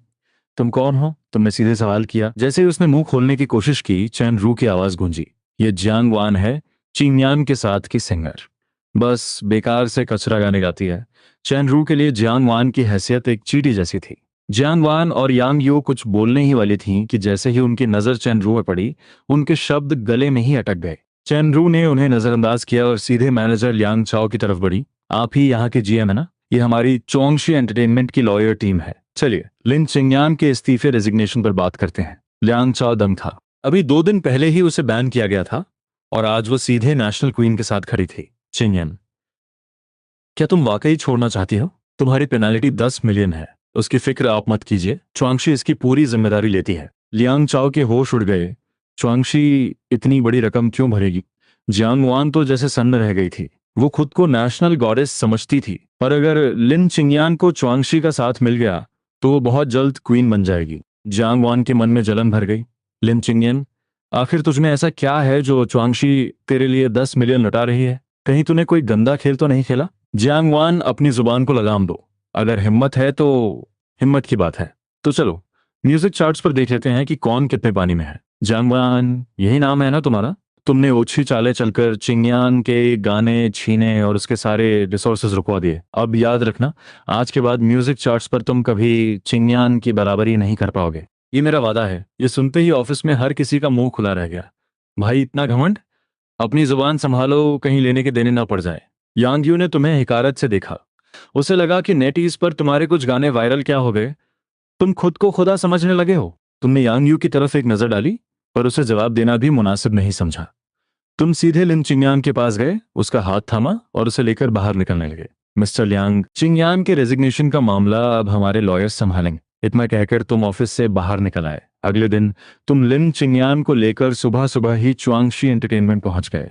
अप्रैल के महीने में चिंगयान का कोई नया गाना नहीं आने वाला था, पर अब उसे रिलीज करना था। आखिर बिनफेंग एंटरटेनमेंट में तुमने जो बड़ी बड़ी बातें की थीं, उन्हें सच भी तो करना था, ताकि जियांग वान तुम्हारा मजाक न उड़ा सके। ऑफिस में बैठते ही तुमने लिन चिंगयान के लिए गाना लिखा, शाओ शाओ, जिसे पिछले जन्म में फॉर्म वेंशन ने लिखा और जय चाओ ने कंपोज किया था। धुन देखते ही लिन चिंगयान उसे गुनगुनाने लगी। 2 मिनट बाद वो हैरानी से तुम्हारी तरफ देखने लगी। ये तो बचपन के दो दोस्तों की कहानी है ना? शाओ शाओ और यूए डिंग जैसे गानों के दम पर वो अप्रैल के चार्ट्स पर जियांग वैन को आसानी से धूल चढ़ा सकती थी। तभी चैन रू दरवाजा खटखटाकर अंदर आई। बॉस अच्छे, कल हमारी कंपनी को ओरिजिनल म्यूजिशियन प्रोग्राम का एक इनविटेशन मिला है। क्या आप इसमें हाथ आजमाना चाहेंगे? Original musician? क्या ये कोई म्यूजिक रियलिटी शो है? हाँ, पर यह शो काफी अलग है। इसमें हर राउंड में आपको एक नया ओरिजिनल गाना पेश करना होगा। कंपनी में और भी तो कंपोजर्स होंगे, ये मौका किसी और को क्यों नहीं देते? सच तो यह है कि अभी पूरी कंपनी में आपसे बेहतर कोई ओरिजिनल राइटर नहीं है। तुम्हारी हिचकिचाहट देखकर चेन रू ने पास खड़ी लिन चिंगयान की तरफ देखा, इस उम्मीद में कि वो तुम्हें मना लेगी। लिन चिंगयान ने चेन रू का इशारा समझ लिया और पूछा, इस शो के विनर को कोई प्राइज मनी मिलेगी क्या? चेन रू ये सवाल सुनकर थोड़ी चकरा गई। भला ऐसे शोज में कौन पैसों के लिए जाता है? पर फिर भी उसने जवाब दिया, शायद 1 मिलियन 10 लाख का इनाम है। 1 मिलियन? 1 मिलियन? तुमने मेज पे रखे डॉक्यूमेंट्स झपट्टे में उठा लिए। जरूर जाऊंगा, मुझे हर हाल में जीतना है। 1 मिलियन, इस रकम से मेरी शादी का बजट, आलमंड फंड और तगड़ा हो जाएगा। हाँ हाँ। तुम्हारी बात सुनकर लिन चिंगयान का चेहरा शर्म से लाल हो गया और उसने तुम्हें मजाक में झिड़क दिया। चेन रू तो जैसे सन्नी ही रह गई। ठीक है, ये शो मुझे मंजूर है, पर शूटिंग से पहले मुझे रिकॉर्डिंग स्टूडियो जाना होगा। इसके बाद तुम लिन चिंगयान को लेकर स्टूडियो पहुंचे और डाओ लैंग का लिखा गाना पाए जे यांग पाए डे लैंग भेड़ की खाल में भेड़िया रिकॉर्ड किया। उधर चिंगयान ने भी शाओ शाओ रिकॉर्ड कर लिया। देखते ही देखते ओरिजिनल म्यूजिशियन की रिकॉर्डिंग का दिन आ गया। होस्ट ने जजों का परिचय कराया और फिर बारी आई पर्चियां निकालने ड्रॉ की। जो टोंगे ने पहली पर्ची निकाली। तुम उसे जानते थे, उसे कंपोजिंग क्वीन कहा जाता था और तुम उससे जी चांगरोंग की पार्टी में मिल चुके थे। वो चेन रू की कजन सिस्टर थी। तुम्हारी पर्ची 8 नंबर की निकली, यानी तुम्हें सबसे आखिर में परफॉर्म करना था। स्टेज अब जो टोंग्यो के हवाले था। मानना पड़ेगा कि वो वाकई एक क्वीन है। उसके ओरिजिनल लव सॉन्ग और बेहतरीन स्टेज प्रेजेंस ने सबका दिल जीत लिया। उसे 5 जजों से बहुत शानदार रेटिंग्स मिली। जाहिर है हमारी जाओ क्वीन ही विनर हुई। पूरे एंटरटेनमेंट इंडस्ट्री में उनके जैसा फिगर किसी का नहीं है। लेकिन क्वीन के मुकाबले मुझे उस शेफ की परफॉर्मेंस का ज्यादा इंतजार है। जब तुम इंतजार करते करते लगभग सो चुके थे, तब होस्ट ने तुम्हारे गाने यूए ग्वांग चांदनी का नाम करा। तुम माइक लेकर स्टेज पर आए। जजों और ऑडियंस को देखकर तुम्हारे मन में अजीब सी हलचल हुई। पिछले जन्म से इस जन्म तक आखिरकार तुम फिर से स्टेज पर आ ही गए। उधर टैबलेट पर लाइव स्ट्रीम देख रही लिन चिंगयान भी एकदम सीधी होकर बैठ गई। वो तुम्हारी परफॉर्मेंस देखने के लिए बेताब थी। स्टेज पर जैसे ही म्यूजिक शुरू हुआ, तुम धीरे धीरे सुरों में खो गए। औरतों की खुशबू, टूटी तलवार के आंसू, कितना गहरा प्यार, कितना गहरा दर्द, बिना शब्दों के तुम्हें भूल जाना, ये नेशनल स्टाइल का कानों को बहुत सुकून दे रहा था। इसके सादे शब्द और रूहानी धुन ने जादू कर दिया था। जैसे ही कोरस शुरू हुआ, पूरा स्टेडियम जोश से भर उठा। यहां तक कि जजों की कुर्सी पर बैठी एक महिला जज तो हैरानी में अपनी जगह से खड़ी हो गई। ग्रीन रूम में बैठी जाओ टोंग्यो भी बड़ी स्क्रीन पर तुम्हें देखकर दंग थी। ये बंदा गाना इस अंदाज में भी गाया जा सकता है? उधर लिन चिंगयान ने भी हैरानी में अपने मुंह पर हाथ रख लिया था। लाइव स्ट्रीम के कमेंट्स का बाजार भी गर्म हो गया। ओ भाई साहब, महज चंद शब्दों को इसने कितनी खूबसूरती से पिरोया है। ये सिंगिंग स्किल तो 666 लेवल की है। लानत है, मैं अभी इसे गुनगुनाने की कोशिश कर रहा था और मेरे सुर ही अटक गए। गाना खत्म होते ही तुमने झुककर सबका शुक्रिया अदा किया। इससे पहले कि होस्ट कुछ बोलता, वो महिला जज बोल पड़ी, मिस्टर शे फोंगटिंग, आप अभी अभी च्वांगशी एंटरटेनमेंट से जुड़े हैं ना? तो आप एक तरह से न्यूबी हुए। तुमने उनके सामने लगी नेम प्लेट पढ़ी, हैन यू। जी हाँ, इस गाने की धुन ने तो मेरा मन मोह लिया। मुझे उम्मीद नहीं थी कि तुम जाओ टोंगिया को इतनी टक्कर दोगे। बहुत अच्छे, मुझे तुमसे बहुत उम्मीदें हैं। शुक्रिया क्वीन हान। तुमने झुककर उनका अभिवादन किया। तभी होस्ट शाओबो स्टेज पर आए। लगता है क्वीन हान हमारे कॉन्टेस्टेंट शे फोंगटिन को काफी पसंद कर रही हैं। मेरे स्टेज पर आने से पहले ही आपने अपनी रेटिंग दे दी, तो बाकी जज साहिबान मिस्टर शे के इस गाने यूए ग्वांग के बारे में क्या कहना चाहेंगे? धुन और सिंगिंग स्किल का बेजोड़ संगम, ये गाना एक बड़ी कामयाबी है। बोलने वाले जज थे सुपरस्टार लिू जिंगचिंग। शुक्रिया मिस्टर लिू। तुम्हें नेम प्लेट पढ़कर ही जजों को पहचानना पड़ रहा था, क्योंकि तुम्हें इस इंडस्ट्री के बारे में ज्यादा पता नहीं था। इसके बाद बाकी 3 जजों ने भी यूए ग्वांग की जमकर तारीफ की। इसके बाद बारी आई अगले राउंड की थीम चुनने की। 5 जजों ने एक एक कार्ड निकाला और स्क्रीन पर कीवर्ड सामने आए। अकेलापन और उलझन, सपनों का पीछा करना, संघर्ष, बड़ा होना और घर की याद। इतने सारे कीवर्ड्स देखकर तुम चकरा गए। ये कैसा मजाक है? बोला था सिंपल थीम होगी और यहाँ तो पूरी कहानी लिखनी पड़ेगी। जाओ तोंग्यू भी ये थीम देखकर सन्न रह गई। बाकी कॉन्टेस्टेंट्स तो आसमान की तरफ देखकर रोने ही वाले थे। होस्ट ने जजों से पूछा, क्या ये थीम बहुत मुश्किल है? हानियो ने फिर से सबसे पहले शुरुआत की। अगर इस थीम पर गाना लिखना हो तो इतने कम वक्त में शायद मैं भी ना लिख पाऊं। बाकी चारों जजों ने भी हामी भरी कि ये बहुत कठिन है। इंटरनेट पर भी लोगों ने कमेंट्स की झड़ी लगा दी। भाई, दूसरों की थीम एक शब्द की होती है और यहाँ 5-5 चिपका दी। क्या इसे उड़ाना चाहते हो? जाओ क्वीन, तुम छोड़ दो ये शो, वापस आ जाओ। ऊपर वाले भाई, क्वीन को इतना हल्का मत समझो, वो कर दिखाएगी। क्वीन का तो पता नहीं, पर उस शेफ की नैया तो डूबती दिख रही है। बॉस, ये सब छोड़ो और वापस जुई शियान लू जाकर दुकान संभालो। शो खत्म होने के बाद तुम सीधे होटल पहुंचे और बिस्तर पर लेट कर सोचने लगे कि कौन सा गाना चोरी कॉपी किया जाए। काफी देर सोचने के बाद तुम्हारे दिमाग में एक नाम कौंधा। तुम उछलकर बिस्तर से उठे और कागज कलम लेकर लिखने लगे। कुछ ही देर में एक शानदार गाना कागज पर उतर आया। तभी तुम्हारे फोन की घंटी बजी। लिन चिंगयान का मैसेज था। आ फेम, तुमने यूए ग्वांग बहुत कमाल का गाया, पर अगली थीम बहुत मुश्किल है। क्या तुम लिख पाओगे? फिक्र मत करो, मेरे दिमाग में धुन तैयार है, सब ठीक होगा। हो ठीक है, तुम भी थक गए होगे, सो जाओ। फोन रखकर तुम हाथ मुंह धोकर सो गए। नींद में तुमने देखा कि तुम और लिन चिंगयान एक बहुत ही खूबसूरत शादी के बंधन में बंध रहे हो। अगले कुछ दिन तुमने शहर घूमने में बिताए। देखते ही देखते ओरिजिनल म्यूजिशियन के दूसरे राउंड का दिन आ गया। इस बार भी जाओ तोंगवे की किस्मत ने साथ दिया और उसे फिर से 1 नंबर मिला। तुम्हारी पर्ची 5 नंबर की थी। तुम्हें खुशी हुई कि चलो, कम से कम इंतजार तो नहीं करना पड़ेगा। जो तोंगे ने साबित कर दिया कि वो क्वीन क्यों है। उसका गाना थीम पर एकदम सटीक था और उसे जजों से 46 का हाई स्कोर मिला। उसके बाद बाकी कंटेस्टेंट्स आए, पर उनकी परफॉर्मेंस कुछ खास नहीं रही। एक को तो सिर्फ 30 नंबर ही मिले। फिर तुम्हारी बारी आई और तुम स्टेज पर पहुंचे। नमस्ते सबको, आज मैं अपना ओरिजिनल गाना पेश कर रहा हूँ, मो मा चेंग शी वुडन हॉर्स सिटी। सुरीले संगीत के साथ तुमने गाना शुरू किया। मेरी मोहब्बत, मेरी यादें, सब मेरे दिल में दफन है। मेरी मंजिल का पता मेरी रूह से पूछो। यहाँ से वहां तक बस यादों का कारवां है, वो रोशनी जो अब भी कहीं बाकी है। जजों की कुर्सी पर बैठी हान यू की आंखों में आंसू छलकाए थे। मुझे अली ने भी चुपके से अपनी आंखें पोंछी। ग्रीन रूम में जाओ तोंगिया भी स्क्रीन पर तुम्हें देख रही थी। उसकी नजरों में अब तुम्हारे लिए एक सम्मान था। ये बंदा वाकई कोई मामूली चीज नहीं है। गाना खत्म होने के बाद तारीफों का सिलसिला शुरू हुआ। हान यू फिर से पहले बोली, मानना पड़ेगा, ये गाना सीधा दिल पर चोट करता है। इसमें अकेलापन भी है और सपनों को लेकर वो उलझन भी। शहर में रहने वाले युवाओं का संघर्ष इसमें साफ झलकता है। इस गाने ने थीम के साथ पूरा न्याय किया है, इसलिए मेरी तरफ से 10 नंबर। क्वीन हान ने तो बहुत बड़ी बात कह दी। तो मिस्टर लिू, आप इस गाने को कितने नंबर देंगे? सच कहूं तो पिछली बार जब थीम तय हुई थी तो मैंने भी कोशिश की थी इस पर कुछ लिखने की, पर मेरा लिखा हुआ इस मुमा चेंगशी के आगे कहीं नहीं ठहरता। मेरी तरफ से भी 10 नंबर। मुझे तुम्हारे अगले गानों का इंतजार रहेगा।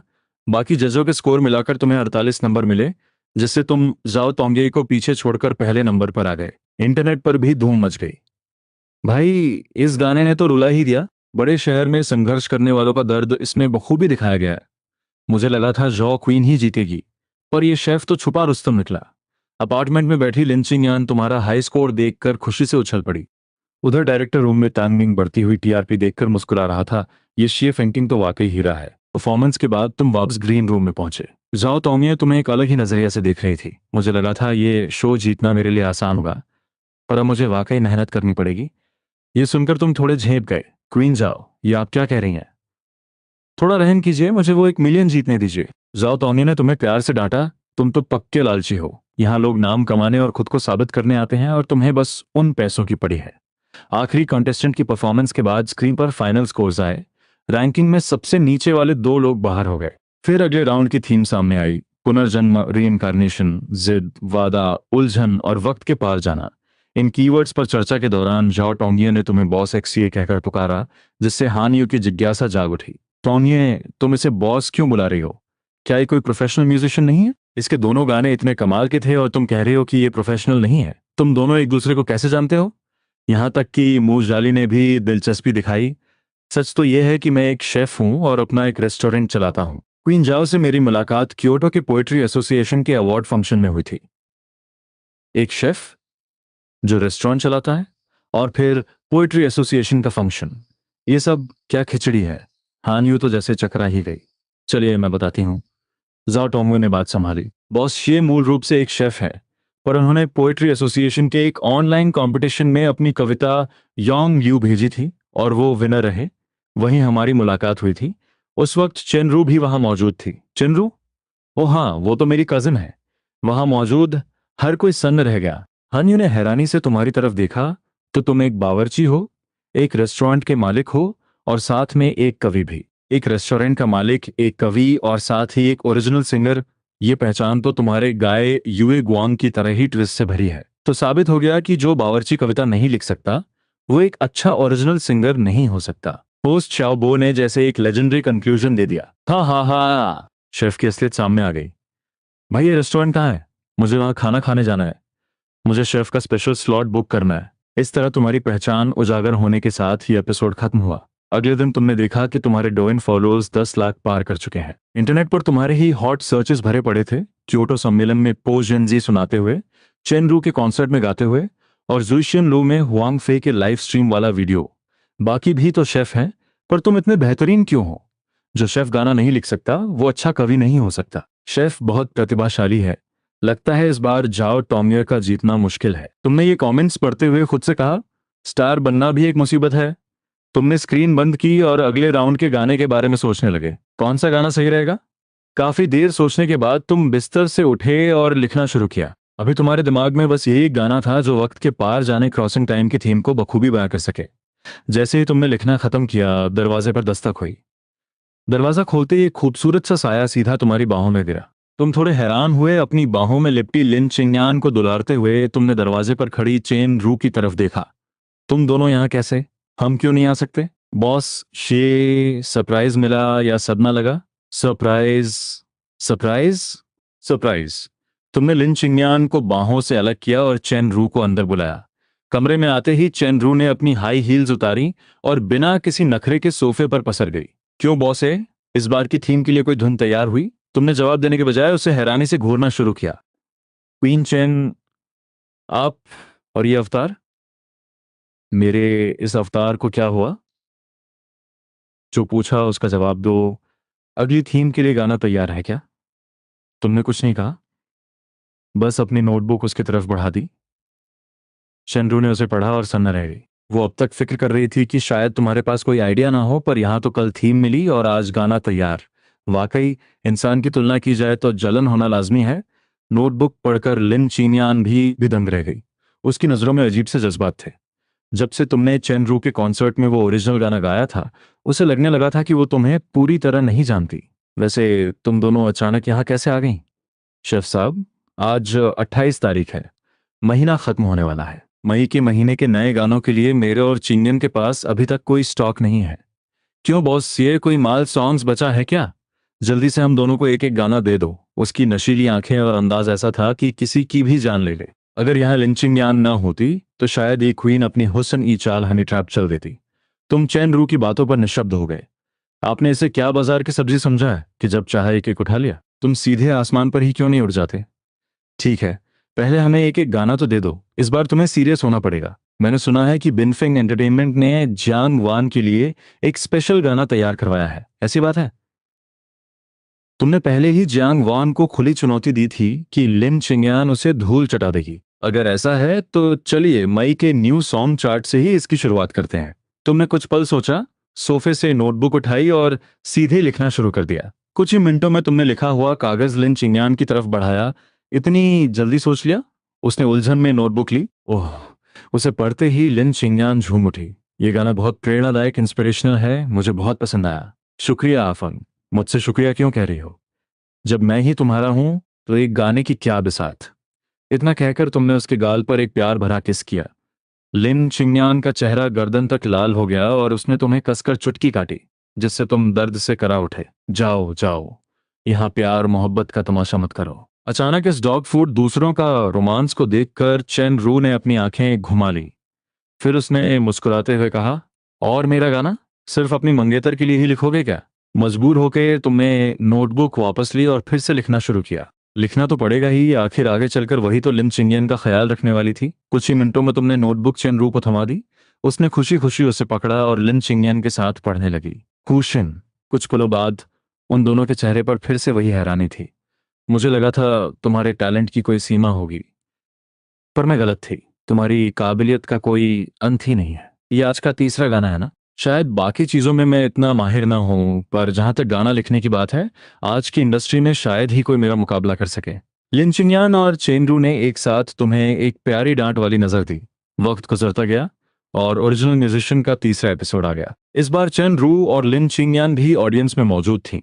होस्ट ने स्पॉन्सर्स का शुक्रिया अदा किया और फिर जा तौनिया स्टेज पर आए। उसने जो गाना गाया उसका नाम था Kua Yue Shi Kong De Ai time crossing love. Theme के हिसाब से ये एकदम परफेक्ट था और उसे 47 का शानदार स्कोर मिला। तुम्हें मानना पड़ा कि अगर तुम्हारे पास रीइंकार्नेशन और पिछले जन्म की यादों का बग एडवांटेज ना होता तो तुम वाकई उसके सामने नहीं टिक पाते। दूसरे नंबर पर शुरू आया, जिसे 43 नंबर मिले। पिछली बार के मुकाबले उसमें काफी सुधार था। इस बार तुम सो नहीं रहे थे, बल्कि हर कॉन्टेस्टेंट की परफॉर्मेंस ध्यान से देख रहे थे। सब बहुत काबिल थे और पिछली बार के मुकाबले सबने अपना लेवल बढ़ा लिया था। अब सब अपनी पूरी ताकत लगा रहे थे। जल्द ही तुम्हारी बारी आई और तुम स्टेज पर पहुंचे। तालियों की गड़गड़ाहट गूंज उठी। 2 एपिसोड्स के बाद तुम्हारी फैन फॉलोइंग काफी बढ़ गई थी। स्टेज के बीचों बीच होस्ट शाओबो ने तुम्हें उसी नाम से पुकारा जो जाओ टोमियो इस्तेमाल करती थी। बॉसिए, इस बार आप कौन सा ओरिजिनल गाना लेकर आए हैं? जजों की भी उत्सुकता बढ़ गई थी। सान शेंग सैन शी 3 लाइव्स 3 वर्ल्ड्स, तुमने सादगी से जवाब दिया। पिछले इंटरव्यू में आपने कहा था कि जाओ तोंगे आपकी बराबरी नहीं कर सकती। इस बार उन्होंने 47 नंबर का हाई स्कोर बनाया है। क्या आपको यकीन है कि आप उन्हें हरा पाएंगे? बोलने वाली जज हानियू थी, उनकी आंखों में तुम्हारे लिए काफी उम्मीदें थीं। तुमने सिर हिलाया। अभी ग्रीन रूम में मैंने टोंगवे का गाना सुना, वाकई बहुत सुरीला था। पर मेरा ये ओरिजिनल गाना भी उससे कम नहीं है। इतना आत्मविश्वास। ठीक है, गाकर सुनाओ, मुझे तुमसे बहुत उम्मीदें हैं। संगीत शुरू हुआ और तुमने माइक थामकर पूरी शिद्दत से गाना शुरू किया। वो जुदाई का एक आंसू मेरे सीने में आग लगा रहा है, जमीन और आसमान के बीच ये प्यार, ये दिल किसके लिए धड़क रहा है, हर दिशा में, हर जगह तुम कहाँ हो? वक्त को कैसे थाम कर रखें? जजों के चेहरे पर हैरानी साफ थी। 3 जन्मों की वो तपस्या और खामोशी, वक्त के पार जाने वाला वो प्यार, तुमने उसे अपनी आवाज से जिंदा कर दिया था। लिन चिंगेन की आंखें तुम्हें देखकर भर आईं। इंटरनेट पर कमेंट्स की बाढ़ आ गई, भला मैं ये सुनकर रो क्यों रहा हूं? 3 जन्मों का चक्र, प्यार के लिए वो जिद और वादा, दिल जीत लिया। ओ, शेफ बहुत तगड़ा निकला। जाओ तोंगे की कुर्सी अब खतरे में है। अगर प्यार ही रोशनी है तो मैं तुम्हारे साथ हर ख्वाब देखूंगा, तुम्हारे हर आंसू पोंछ दूंगा। ये रास्ता कितना लंबा है, ये जिंदगी कितनी बड़ी है। हवाओं के बीच बर्फ की चादर में तुम अकेली नहीं हो। मेरा दिल तुम्हारे पास है। कल क्या होगा इसकी फिक्र नहीं, चाहे दर दर की ठोकरें ही क्यों ना खानी पड़े, चाहे समंदर की लहरों से लड़ना पड़े। नीचे तालियों का शोर मच गया। ऑडियंस पागल होकर चिल्ला रही थी। फीडबैक राउंड शुरू हुआ और हानियू फिर से पहले बोली, 3 जन्मों के चक्र वाला ये प्यार, हर लाइन प्यार की जिद बयां कर रही है। सुरीली धुन और ये आवाज थीम के साथ पूरा इंसाफ किया है। बॉस एक्स जिस गाने का मैं हफ्ते भर से इंतजार कर रही थी उसने निराश नहीं किया। मेरी तरफ से 10 नंबर। इसके बाद बाकी 4 कंटेस्टेंट्स के साथ अगले राउंड की थीम चुनने की बारी आई। स्क्रीन पर फिर से शब्दों का जाल घूमने लगा और आखिर में रुका, मोहब्बत, मजबूरी, नाकामी, दर्द और कीमत। इस बार की थीम पिछले मुकाबले आसान लग रही थी। कुल मिलाकर ये सैड सॉन्ग वाली थीम थी। अगले दिन सुबह तुम और लिन चिंगयान अभी सोकर उठे ही थे कि चेन रू पहुंच गई। वो सीधे चिंगयान के पास गई और उसके कान में कुछ फुसफुसाया, जिससे उसका चेहरा शर्म से लाल हो गया। उसने चोरी छिपे तुम्हारी तरफ देखा। ये दोनों क्या गुपचुप बातें कर रही हैं? कहीं किसी शर्मनाक शायर टॉपिक पर तो चर्चा नहीं हो रही? बॉस शे, चिंगयन की एल्बम का मेन सॉन्ग टाइटल ट्रैक अब जल्द से जल्द रिलीज करना होगा। कंपनी जून में उसके एल्बम लॉन्च करने का प्लान बना रही है। तुमने बेबसी में चेन रू को थम्स अप दिखाया। इतनी बड़ी बात अभी बता रही हो? तुमने तो मुझे भगवान ही समझ लिया है। पर क्या उसके एल्बम में सिर्फ एक मेन सॉन्ग की कमी है? जितने ज्यादा गाने होंगे उतना अच्छा होगा। अभी कंपनी ने जो गाने दिए हैं उनसे हमें तसल्ली नहीं हो रही। तो पहले क्यों नहीं बताया? अब वक्त इतना कम है। तुम चिढ़कर उसे घूरने लगे, पर उसने बस एक ठंडी सी नजर तुम पर डाली। ठीक है, अब उसे डांटो मत। दरअसल ये एल्बम का फैसला अचानक लिया गया है। कल क्वीन चेन को खबर मिली कि जंग वन भी जून की शुरुआत में अपनी नई एल्बम ला रही है। कल तुम्हारा शो था, इसलिए उन्होंने तुम्हें परेशान नहीं करना चाहा। अच्छा, तो ये बात है। खैर, कुछ गानों की ही तो बात है, मेरे पास ढेरों हैं। तुम सीधे मेज के पास गए और कागज कलम उठाकर लिखने लगे। जैसे ही तुमने 10 पन्ने पूरे किए, तुमने कलम रखी और एक लंबी सांस ली। तुम इतनी आसानी से गाने लिख सकते थे, ये देखकर वो दोनों अब हैरान नहीं होती थीं, पर तुम्हारी रफ्तार देखकर वो सन्न जरूर थीं। काम खत्म होने के बाद चेन रू ने तुम्हें और परेशान नहीं किया। उसके जाने के बाद लिन चिंगयान ने तुम्हें बताया कि चेन रू अपने फेयरवेल कॉन्सर्ट आखिरी शो की तैयारी कर रही है। ये सुनकर तुम्हें धक्का लगा। वो तो अभी कामयाबी के शिखर पर है, फिर वो संन्यास क्यों ले रही है? उसकी सेहत की वजह से। मिस्टर चेन चाहते हैं कि वो म्यूजिक छोड़कर कंपनी का काम संभाले। तुम्हें ये सब कैसे पता? खुद क्वीन चेन ने मुझे बताया। तुम थोड़े सोच में पड़ गए। चेन रू ने ये बातें लिन चिंगयान से क्यों कही? इसका क्या मतलब हो सकता है? तुम फिक्र के साथ उसे देखने लगे। चुआंगशी एंटरटेनमेंट जैसी विशाल कंपनी में जब गद्दी बदलती है तो इसका मतलब है कि कुछ बड़ा होने वाला है। उसने ये बातें तुमसे शेयर की। मुझे डर है कि तुम इसमें कहीं घिसट न जाओ। मुझे पता है तुम मेरी फिक्र कर रहे हो। जून में एल्बम आनी है तो मुझे आज दोपहर की फ्लाइट से वापस जाना होगा। ठीक है, मेरी मंगेतर सबसे समझदार है। इतना कहकर तुम भी उसकी पैकिंग में मदद करने लगे। उसके जाने के बाद तुम फिर से अकेले वक्त काटने लगे। बेचैनी भरे इंतजार के बाद आखिरकार ओरिजिनल म्यूजिशियन के चौथे एपिसोड का दिन आ गया। वही तरीका, वही माहौल, पर ये एपिसोड कॉन्टेस्टेंट्स के लिए सबसे अहम था, क्योंकि जो आज हारा वो फाइनल की रेस से बाहर हो जाएगा। इस बार भी तुम्हारी पर्ची आखिरी नंबर की निकली। स्टेज पर शूरवे ने अपनी परफॉर्मेंस खत्म की और उसे 43 नंबर मिले। लंबे इंतजार के बाद जाओ तोंगे 47 नंबर लेकर स्टेज से नीचे उतरी। ली लिंगलिंग ने तीसरे नंबर पर गाकर 45 का स्कोर बनाया। जब तुम्हारी बारी आई तो तुमने प्रोग्राम टीम से एक गिटार मांगा। नमस्ते सबको, आज मैं आपके लिए एक गाना लेकर आया हूँ, AI दी दाई जिया मोहब्बत की कीमत। और तुम स्ट्रिंग्स बजाने लगे। चले जाओ, जिंदगी में दर्द और ठोकरें ही हमें बड़ा बनाती हैं। चले जाओ, अपने दिल के लिए घर तलाश करो। वो आंसू जो कभी गिरे थे, वो टूटा हुआ दिल, सब यादों में कहीं गहरे दफन है। गाना खत्म होते होते जज हानियो फूट फूट कर रोने लगी थी। मुंजाली के आंसू भी रुकने का नाम नहीं ले रहे थे। ग्रीन रूम में जाओ टोंगियो भी बड़ी स्क्रीन को देखकर जैसे सुध बुद्ध खो चुकी थी। उसे समझ नहीं आ रहा था कि इतनी कम उम्र में तुम ऐसे शब्द आखिर लिख कैसे लेते हो। लाइव स्ट्रीम में कमेंट्स की बाढ़ आ गई। लिखने वाले ने दिमाग लगाया, गाने वाले ने दिल लगाया, सुनने वाले ने जज्बात लगाया, और जिसके पास कहानी थी उसकी आंख से आंसू निकल आए। शेफ, ये गाना सीधा कलेजे को चीर गया। मैं रो पड़ा। मेरी बीवी ने पूछा क्यों रो रहे हो, तो मैंने उसे डांट दिया। कल ही तलाक हुआ है और मैं यहाँ अकेला पी रहा हूँ। मोहब्बत की कीमत वाकई बहुत बड़ी होती है। ऊपर वाले भाई, तुम्हारी बीवी खूबसूरत है क्या? मैं संभालने को तैयार हूँ। होस्ट शाओबो स्टेज पर आए। जज साहिबान, बॉस शे के इस गाने आए आए दे दाए जिया के बारे में आप क्या कहेंगे? सन्नाटा छा गया। हमेशा हन्यू सबसे पहले बोलती थी, पर इस बार वो और मुजाली दो गानों के उस जज्बात से बाहर नहीं निकल पाई थी। सच तो ये है कि मेरे पास इस गाने की तारीफ के लिए शब्द नहीं है। इतने सादे बोल, इतनी सादी धुन, पर इसने सुनने वालों की रूह को झकझोर दिया है। मेरी तरफ से 10 नंबर। जांग लिंजी ने सबसे पहले अपनी रेटिंग दी। ये ओरिजिनल म्यूजिशियन के शुरू होने के बाद से अब तक का पहला फुल स्कोर था। जज हु क्वान ने लाल आंखों से तुम्हारी तरफ देखकर कहा, इस गाने के लिए मैं 9 नंबर देता हूँ। और 9 इसलिए नहीं कि ये गाना 10 के लायक नहीं है, बल्कि इसलिए क्योंकि ग्रैंड फिनाले में तुम्हारी रचना देखने के लिए मेरी उत्सुकता और बढ़ गई है। उम्मीद है फिनाले में तुम मुझसे फुल मार्क्स ले पाओगे। ज्यादा बातें ना करते हुए मेरी तरफ से 10 नंबर।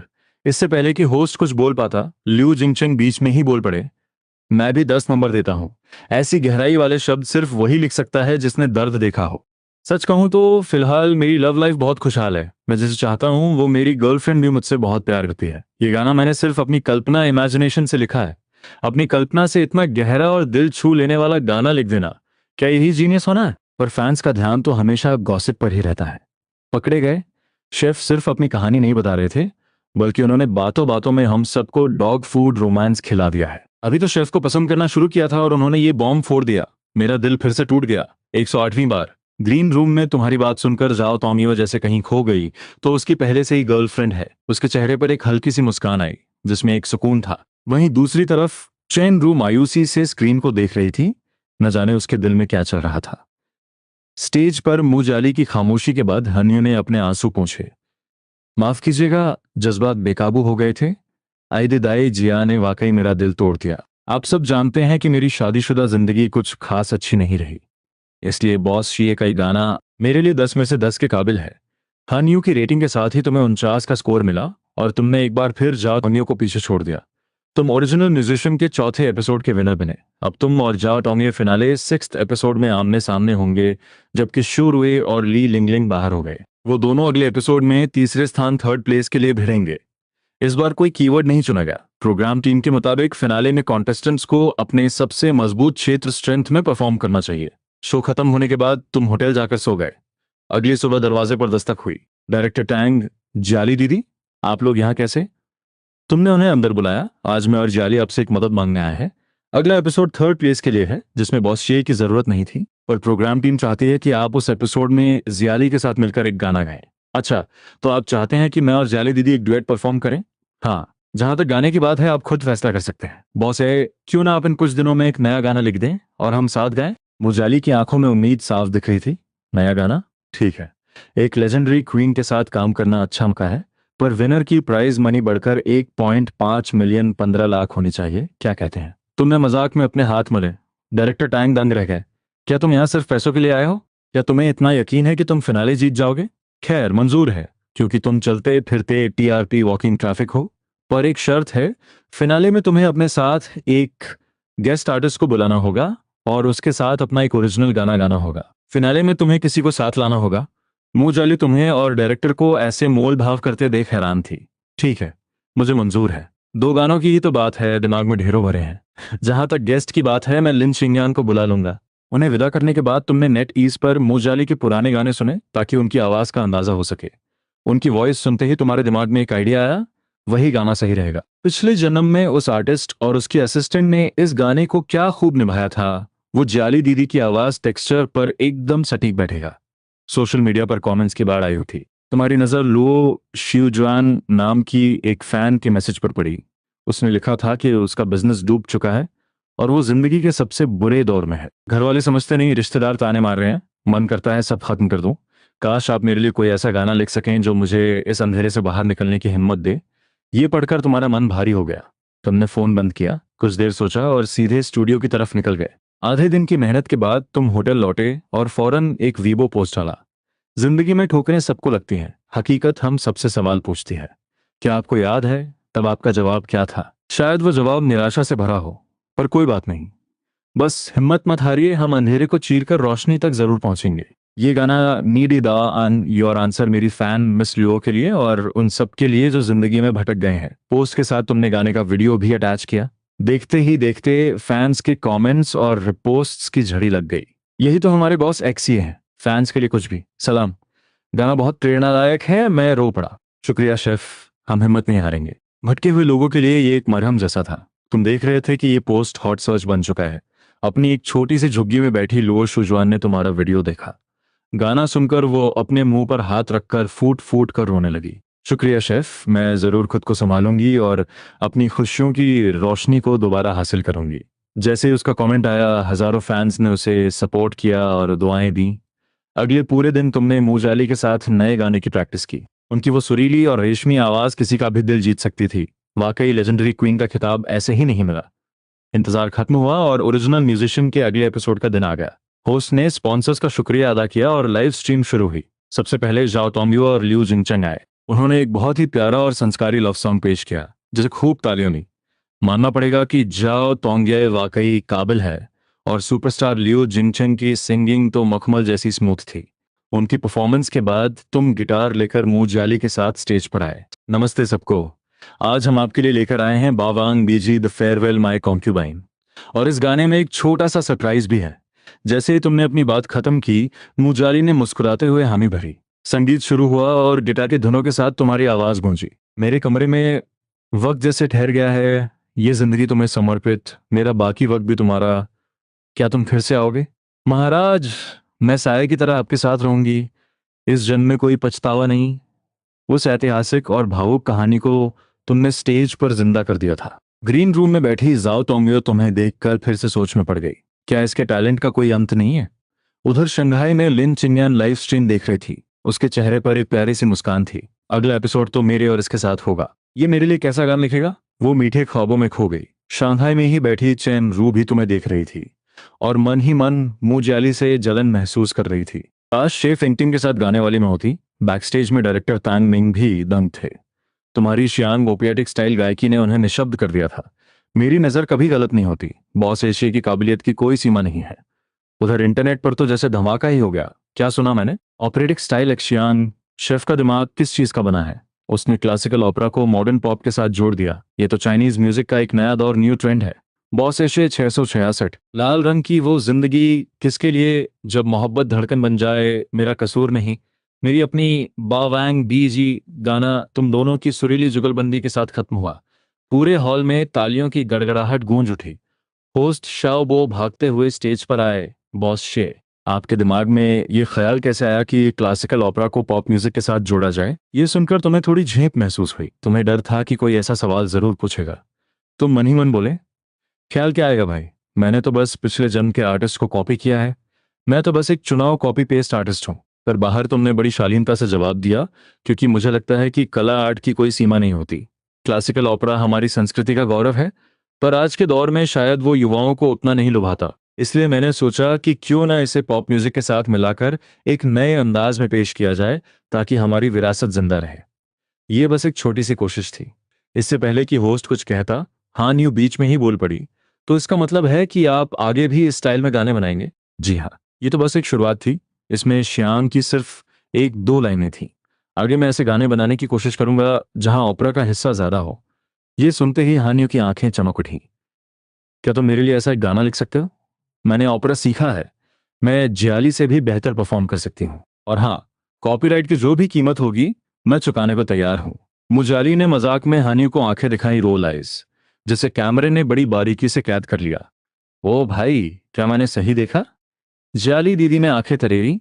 उनकी अदाएं भी कितनी कातिलाना हैं। मेरा दिल तो पिघल गया। स्टेज पर हानियों की उम्मीद भरी नजरों को देखकर तुमने फौरन हामी भर दी। पैसे मिलेंगे तो फिर क्या सोचना, लक्ष्मी आ रही है तो मना कौन करेगा, जरूर लिखूंगा। हानियू ये सुनकर बहुत खुश हुई। होस्ट ने घोषणा की कि डुएट राउंड खत्म हुआ और अब ओरिजिनल म्यूजिशियन की खिताबी जंग शुरू होने वाली है। तुम ग्रीन रूम में लौटे तो जाओ तोंगमिया ने एक तिरछी नजर तुम पर डाली और फिर स्क्रीन की तरफ मुड़ गई। स्टेज पर अब तीसरे स्थान के लिए मुकाबला शुरू हो चुका था। तुम इंतजार करते करते बोर हो रहे थे, बाहर निकलना मना था, क्योंकि अभी फिनाले की थीम चुननी थी। तुम्हें समझ नहीं आ रहा था कि डायरेक्टर तैंग मिंग ने फिनाले के लिए कीवर्ड वाला सिस्टम क्यों रखा है, जबकि पहले इसे फ्री थीम कहा गया था। तुम्हारा आज का गाना बहुत अच्छा था। क्या तुमने सच में ओपेरा सीखा है? जाओ तो मैंने स्क्रीन से नजरें हटाकर तुम्हारी तरफ देखा। नहीं तो तुमने नहीं सोचा था कि वो ये पूछेगी? तो आज रात का वो गाना, अरे वो कोई असली ओपेरा थोड़ा ही था। वो तो बस एक पॉप सॉन्ग था जिसमें मैंने थोड़ी सी ओपेरा की गायकी इस्तेमाल की थी। तुम्हारी बात सुनकर उसने सहमति में सिर हिलाया और फिर खामोश हो गई। वो बार बार तुम्हें चोरी छिपे देख रही थी, जैसे कुछ कहना चाहती हो पर बोल नहीं पा रही। तुम्हें थोड़ा अजीब लगा। इससे पहले कि तुम कुछ पूछते, बाहर का मुकाबला खत्म हुआ। ली लिंगलिंग महज 2 नंबरों से जीत गई और उसने तीसरा स्थान हासिल किया। ऑडियंस के शोर के बीच तुम और जाओ तोंगी वो स्टेज पर पहुंचे ताकि फिनाले की थीम चुनी जा सके। स्क्रीन पर शब्द घूमने लगे और आकर रुके।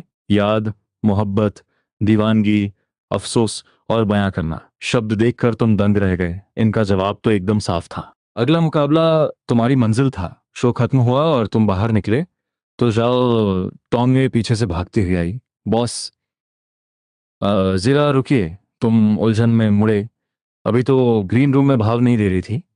अब क्या हुआ? अब मुझे क्यों बुला रही हो? जाओ तोंगे तुम्हारे सामने आकर खड़ी हो गई। अपनी बड़ी बड़ी आंखों से तुम्हें ऐसे देख रही थी जैसे कुछ कहना चाहती हो पर झिझक रही हो। देखो क्वीन, जाओ, मुझे ऐसे मत घूरो। जो भी बात है साफ साफ कहो। चलो साथ में होटल चलते हैं। क्या साथ में होटल? क्यों? मुझे तुमसे कुछ जरूरी बात करनी है। जाओ तोंगियों की नजरों में एक उम्मीद थी। तुमने एक तिरछी नजर उस पर डाली, समझ गए कि कोई काम है। ओह, तो ये बात है। पर क्या तुम्हें नहीं लगता कि आधी रात को एक लड़के को अपने साथ होटल ले जाना गलतफहमी पैदा कर सकता है? गलतफहमी? कैसी गलतफहमी? जाओ टोंगियो पहले तो मासूमियत से तुम्हें देखती रही, फिर जैसे ही उसे तुम्हारी बात का मतलब समझ आया, उसका चेहरा शर्म से लाल हो गया। वो एकदम चंडिका बनकर तुम्हारी तरफ झपटी। शेफ एक्टिंग, नीच इंसान, मैं तुझे कच्चा चबा जाऊंगी। प्रोग्राम टीम के लोग जो सामान समेट रहे थे, वो सब हैरान होकर तुम दोनों को देखने लगे। अरे रुको रुको, शरीफ लोग हाथ नहीं उठाते। शरीफ? तुझे लगता है मैं शरीफ हूं? आज तो मैं तेरा खून पी जाऊंगी, ठरकी कहीं के। होटल पहुंचने के बाद तुम उसके साथ उसके कमरे में गए। तुम्हें तब पता चला कि उसे सबसे हाई एंड रूम मिला है। तुम सोफे पर अपना चेहरा पकड़े बैठे थे, मन ही मन दुखी होकर। इस औरत ने तो सच में जान ही निकाल दी थी। मेरा चेहरा खराब कर देती तो? चलो अब नाटक बंद करो। तुमने बकवास ही ऐसी की थी। मैं चेनरू जैसी सीधी सादी नहीं हूं जो तुम्हारी बातें सह लूं। चेनरू सीधी सादी? बहन, तुम्हें उसके बारे में बहुत बड़ी गलत फहमी है। अगर उसकी जगह मैं होती तो अब तक तुम्हारा हुलिया बिगाड़ चुकी होती। क्या मेरा हुलिया अभी कम बिगड़ा है? तुमने अपने चेहरे पे पड़े उन लाल नाखूनों के निशानों की तरफ इशारा किया। अगर और बकवास की तो दूसरी तरफ भी ऐसे ही निशान बना दूंगी। जाओ तोंगियो ने अपने पंजे हवा में लहराए। तुम फौरन पीछे हट गए। इस बिल्ली से जीतना मुश्किल था।